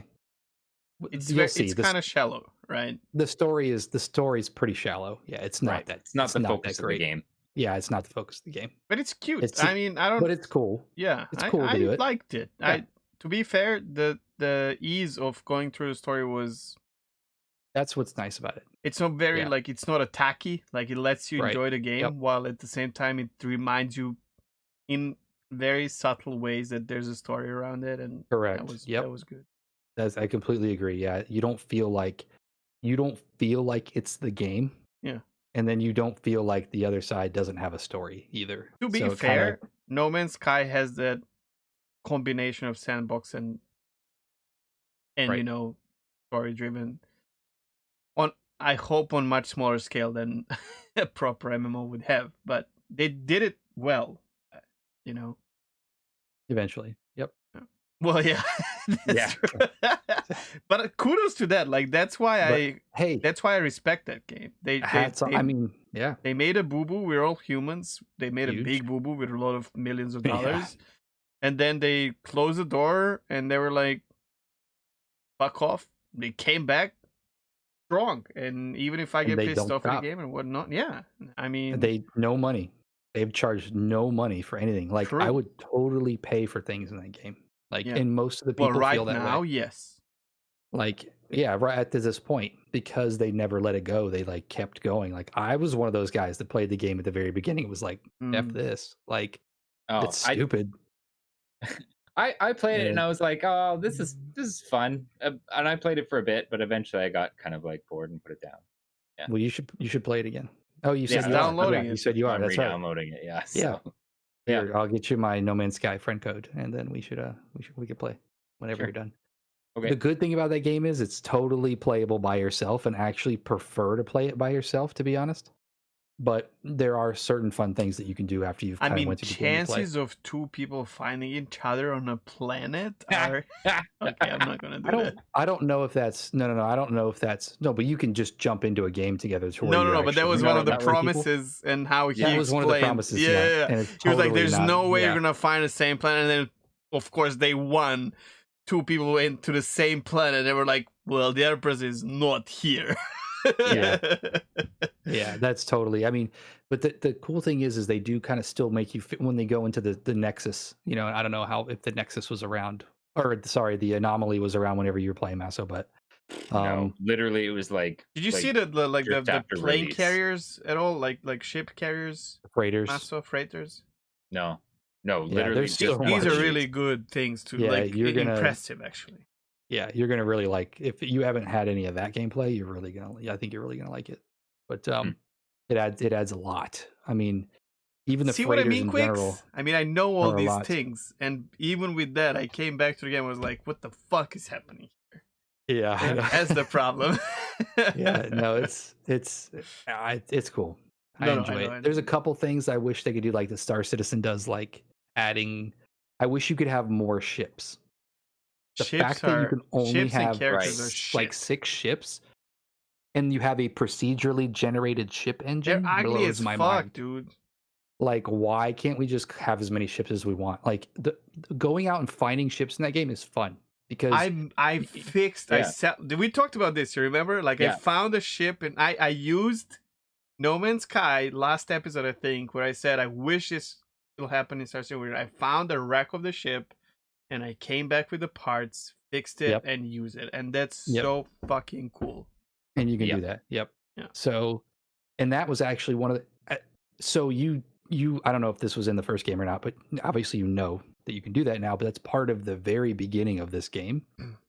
Not the very first ship, but then you find another ship, Yeah. like a broken down like hauler, and it's nothing that you can do, like at that point in the game.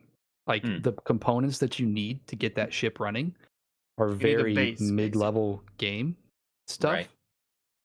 But you can basically add it to your inventory, and you can call it down even in its crapped out state to where you can't fly it anywhere, and Oh, add okay. components as you go. Right. and so you can kind of like slowly build it up. repair it. Oh, And that's then fun. and then I got all the components after all these hours of gameplay, and then finally was able to like take off in it. And that was like a really cool feeling to do that early in the game. But the problem So- is you can just talk to any alien and buy it off of them. Shush. So that's the Well, only problem. Probably. I mean, I know that is- ships are purchasable, but yeah. So yeah, you end up finding out that you can get this ship. It's not the greatest ship in the world. It's actually kind of a crappy ship. But if you do that, it's a cool feeling that you build it up. But later on in the game, yeah, you find out, oh, you could just buy a ship with, Yeah. from anybody pretty much that you see on the ground. And with they're money. RNG or in the station. Or...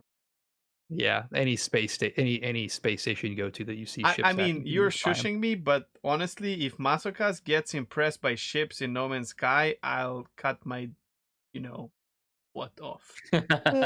So they're a different. It's a different thing. It is different. I They're know. just I know what the different. ships are like in No Man's Sky. Yeah, Like it's just- I know that they're nowhere close to like Star Citizen, and I know that the flight Ships isn't and anywhere characters close. Like, and races are No. just so cartoony for me to like get yeah, immersed. The Totally. rest I but can live with. like it is what it is. Like you know, Yeah. like I know what it is going into it, so like I don't think Yeah. I'm gonna. It's not that I won't be impressed Yeah. so much as I just know. You No, know, You have dude, to they take have it. some really Yeah. crazy stuff, like mech suits and whatnot. Like, there's stuff now, you Yeah. know? yeah, that's crazy That's because the cool game stuff. definitely was like the epitome of shallow when I was playing it.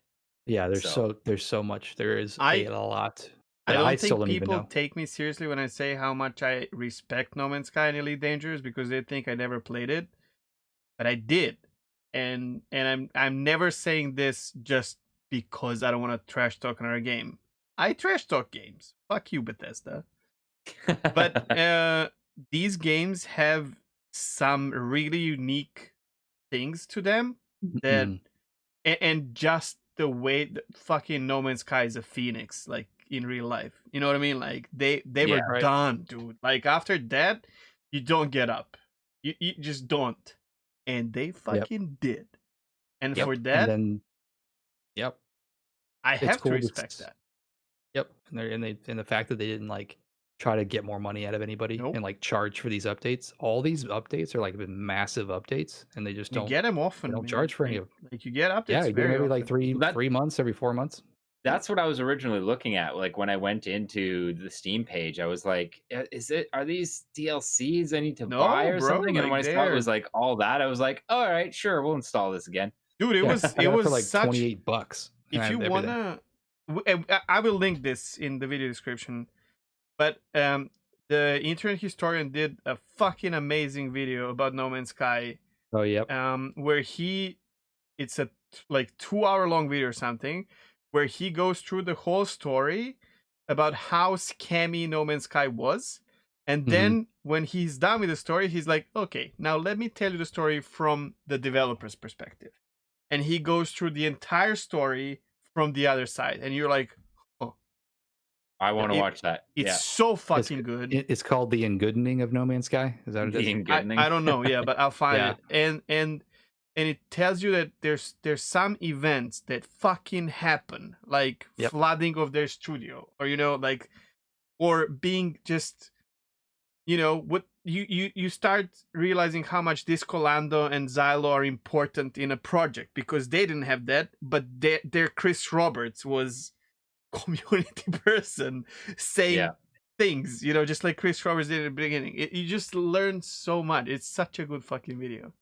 Okay, Yeah, it's an definitely hour gonna long. watch that. But it's a very, Definitely. very good. I watched it, and it's a very I good watched video. it 3 And- times. Yep, and it's Fucking good. it does. It says exactly what he says. It says it from like the scammy side and kind of like how it did get portrayed at first, and it was like Yeah. terrible and the wrong thing to do, and nobody delivered anything. Then it kind of goes on to like what really happened in the background, and like they were put under pressure by this and that and deadlines, and then this happened, and it's good. That video made me push through the initial graphics that I don't like.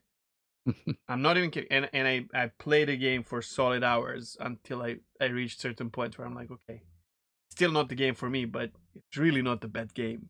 It's really not the bad game. Wow. This is not a No Man's Sky podcast, but No Man's Sky is a space game. It Well, covers I up, steered yeah. it that direction. I At steered least- it that No, direction that's because I fine. did remember there being like dead races in there. I'm gonna, or I'm gonna, something.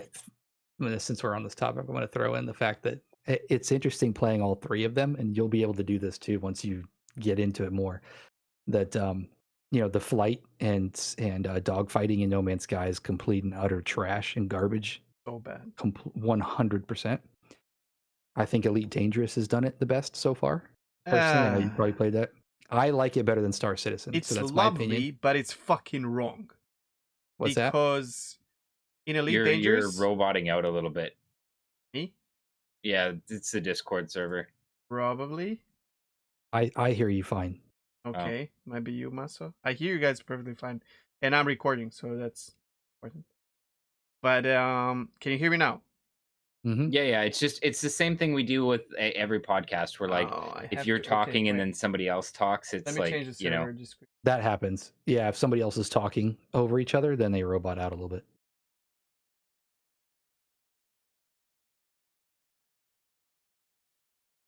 Okay. Change the server. Test. Test. Hello. How are Yeah. you? Should be There okay. we go. Okay. Good. So the problem with Elite Dangerous is that they have flight model in space that is actually atmospheric flight model, where if you like roll your ship, like if it bangs, it starts turning to that side, which is not something that would happen in space at all. It's a So very basically have a traditional. plane fighter jet in atmosphere model in space, which it's not how it works. And Yeah, Star I know. Citizen is missing this in the atmosphere, but that's just because they acknowledge that as like we are missing working parts on our ships that will allow, proper atmospheric flight. So, but other than that, He's it's right. fucking You know fun. what though? Like that model is what all space games were. Like up until this point, even though True. it's not realistic and everybody knows it's not it's a game. realistic, that's what all space games were. Yeah. And in a lot of cases, those they felt really good. And that's I what haven't matters, played right? ED. I haven't played ED, so like I don't know. We'll play together. You have know, to try. Yeah, Yeah. it's good. The space combat is good. And again, it's a game, right? So I'll just go with the game aspect of it. That Yeah. The problem with it ED feels that good. I have, except for like very like linear, repetitive gameplay, which is good for first couple of hours or a couple Mhm. tens of hours, 10, 20 hours or so, is that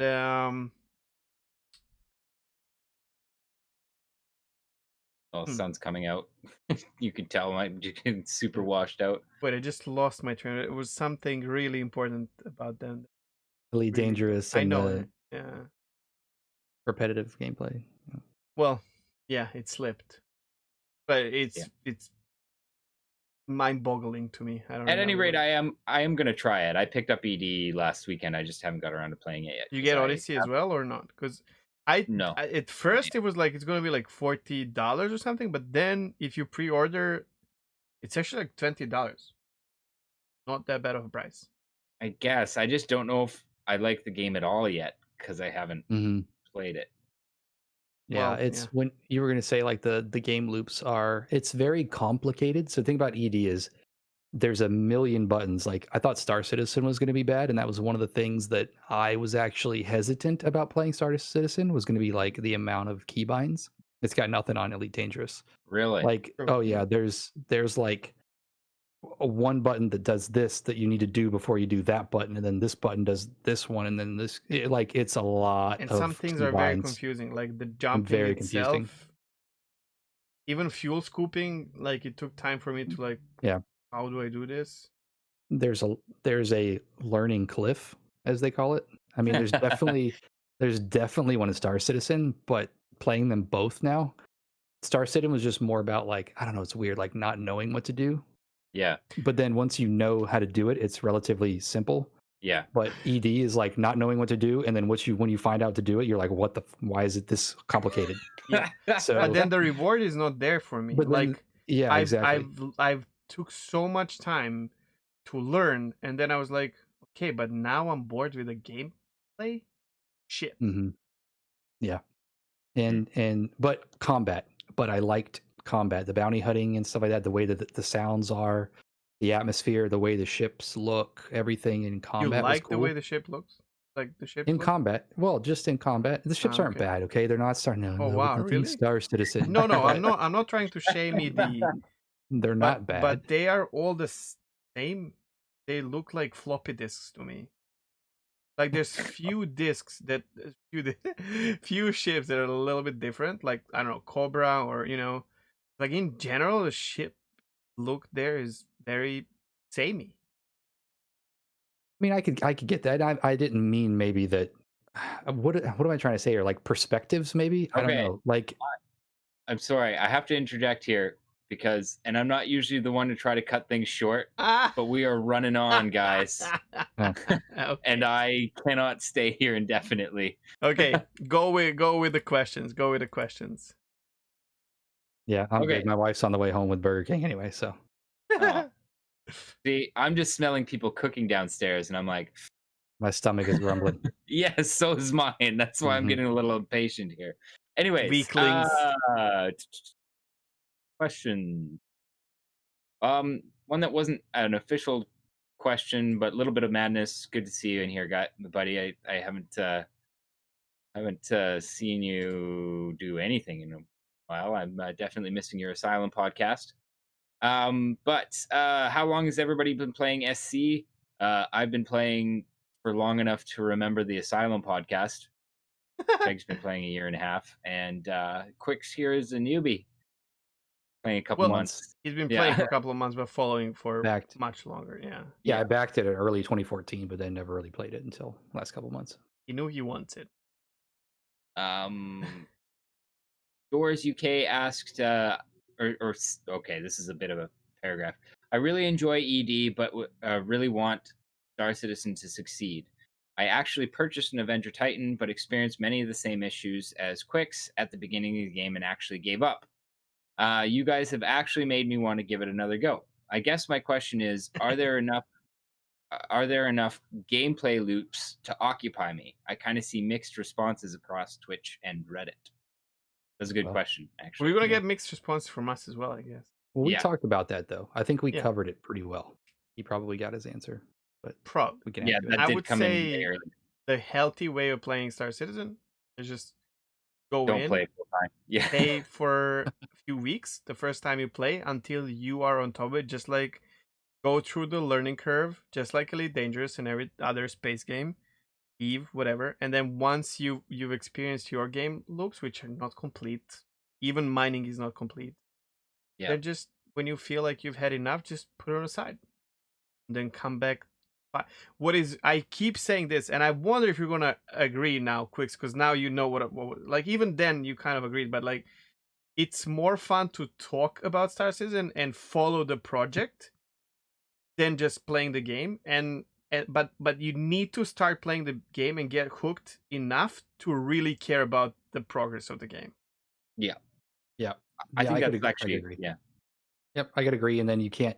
I think that you can't really go in thinking that you're gonna like, this is my new WoW. you Yeah. know? No, This can't. is my new game. Like, it's not that game. Only It's your side. It's your side hoe. Only few people who can afford full-time living from the game can probably justify playing the game full time, because it is, no matter how annoying it is, and I know this because I used to live off of playing Elder Scrolls Online, and I miss that.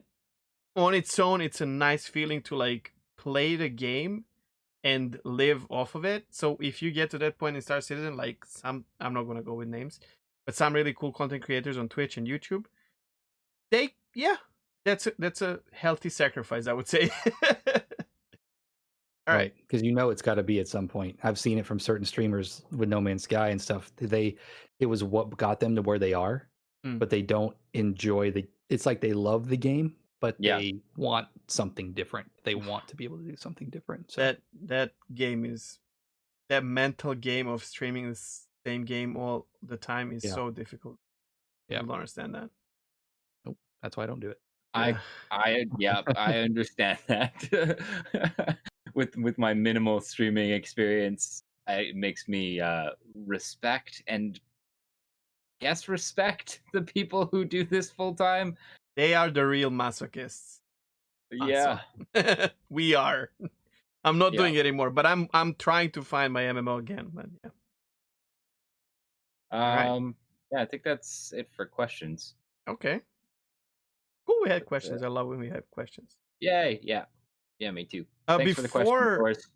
Before I let you close the whole thing, Maso, I really want to thank you, Quix, for another. I'll be bluntly honest, and me and Maso talked about this before, where I get a little bit stressed whenever I have a guest on the show, because when you do it week in, now 2 times a week, week in, week out with the same person, everything just clicks and it's so easy. But then, whenever you have someone else, it's just like slight regardless of who it is, right? Slight stress of like if things will work, if we're gonna have these connections, if the little things, right? And I gotta say, this is the second time we do it, and it really feels super smooth. And I think so far with Straight Outta Stanton, even with it was you and it was Chrono, we really had smooth sailing with guests, and I'm super happy about it. And Right, Yeah. me too. thank you for and the patience, like, right, because you couldn't do it immediately and whatnot. Like, thank you for like persisting through it and like coming back on the show. And Yeah. I really freaking enjoyed this one. Yeah, me too. I do too. I wish there was more. I mean, not that I want to do a podcast, but I like this style, right? I like So chill, right? talking. Yeah, it's super cool, and I like talking and having conversations about games. And I mean, that's part of the reason I came to Twitch. So now to be able to kind of be with other Twitch. What do we call ourselves? Twitchies? Twitchers? Streamers? No. Is streamers? I'm It's gotta not a be like- streamer. I don't know. Oh yeah. Wanting I'm a Um, guy. I'm a guy with a camera and a microphone and you do stream. and You're an streaming right opinion. now. What are you talking about? You're not like Yeah. full-time streamer, but you are. Yeah, but streaming. I won't go so far to call myself a streamer. I will call you. I got- stream sometimes on Twitch. I've got the lights, so I guess Hey, Oh, yeah, you are yeah. professional streamer. he's got a green Prerequisite. screen, man. Yeah, no, no, this- but I mean, he's affiliated with Twitch, has green screen, proper camera, Yeah. microphone. He's like, I'm not the streamer. Of course you are. Humble, yeah. How about No, this? This is always great. something that I don't think it's smart to do, but I will put you on a spot here. And Maso doesn't know about this because I don't know about this. But if in the future it happens that one of us cannot really, come on the show, which happened, I would ask you now if it's okay if we invite you to help out as a co-host. I'm down with that. Yeah, I'm down Oh. with that. Wow, that'd Like be cool. we can Oh, always yeah. talk about Star Citizen in general and go through the news, I'm. Yeah, I mean, I'd be down for that. I was feeling a little bit like guilty, I guess, as we're like rolling on 3 hours. It's before now. It's like 4 hours. 3:45. I'm kind of. That's why I gave you the out. I was like, if you need to take off now, like, Yeah, absolutely do so. But it's cool to hear that this wasn't like torture for you. no, I not kind of at feel all. we had a really good one. I Yeah. still have things to talk about, Yeah. so I Oh, could yeah, still go that's right. on. ED Yeah, and yeah. Oh I yeah, was the one who was like, I'm hungry, guys. Wrap Right. it up here. We're going a little bit off. Yeah, We can certainly So- do this again. I'm down. Yeah. I really think we have really good dynamic here, which is always scary with podcasts. We Yeah. know that we watch a lot of those, and even to the best ones, it happens sometimes. It's so crazy when you're like, "Wow, they ran out of words." Yeah, I haven't I haven't hosted a podcast before, but I've been on podcasts with other people where it's like trying to carry the conversation here. Yeah. And it's That's really cool. it definitely felt awkward, and it's nice to not have that feeling. Sure. I Anyways, agree. cool. So Yeah, thank never you, once. Quix, so much. No, yeah, thank you guys. Yeah, always. Anytime I can spare a Sunday, I'd be down. Super Or cool. if you just need me or something, just let me know. Yeah. I'm We'll just talk a about message this. away. Our Discord. well, if you've made it this far and you're still watching are we at the 4-hour mark yet? No, Getting close. 3:37. 3:37. Oh, okay, that's pretty good actually. Yeah, it's see? pretty good for us. If you're still here, thank you. If you could throw us a like, that would be awesome. If you want to hear more of this, throw us a subscribe, because we do this every week. Actually, twice a week. We are going to be doing we're doing a shorter show called Stanton Gossip that comes out on Wednesdays. One of these days I might stream it, but as for now, we He always just kind of says record that. them. So it's But on. he's I tired know. after work. It's just not. I Yeah. don't see that happening. And I don't blame you at all, man. Like, I don't blame you at all. Just saying. One of these days I might. Sure. I say that all the time, though. You're right. Anyways, stay tuned on the YouTube channel Wednesday for Stanton Gossip. Yeah, that's Thank you my for being here. bit. Appreciate that. All right. Take care. Have a great rest of your day and the week. Stay safe, stay healthy. Bye-bye. Bye.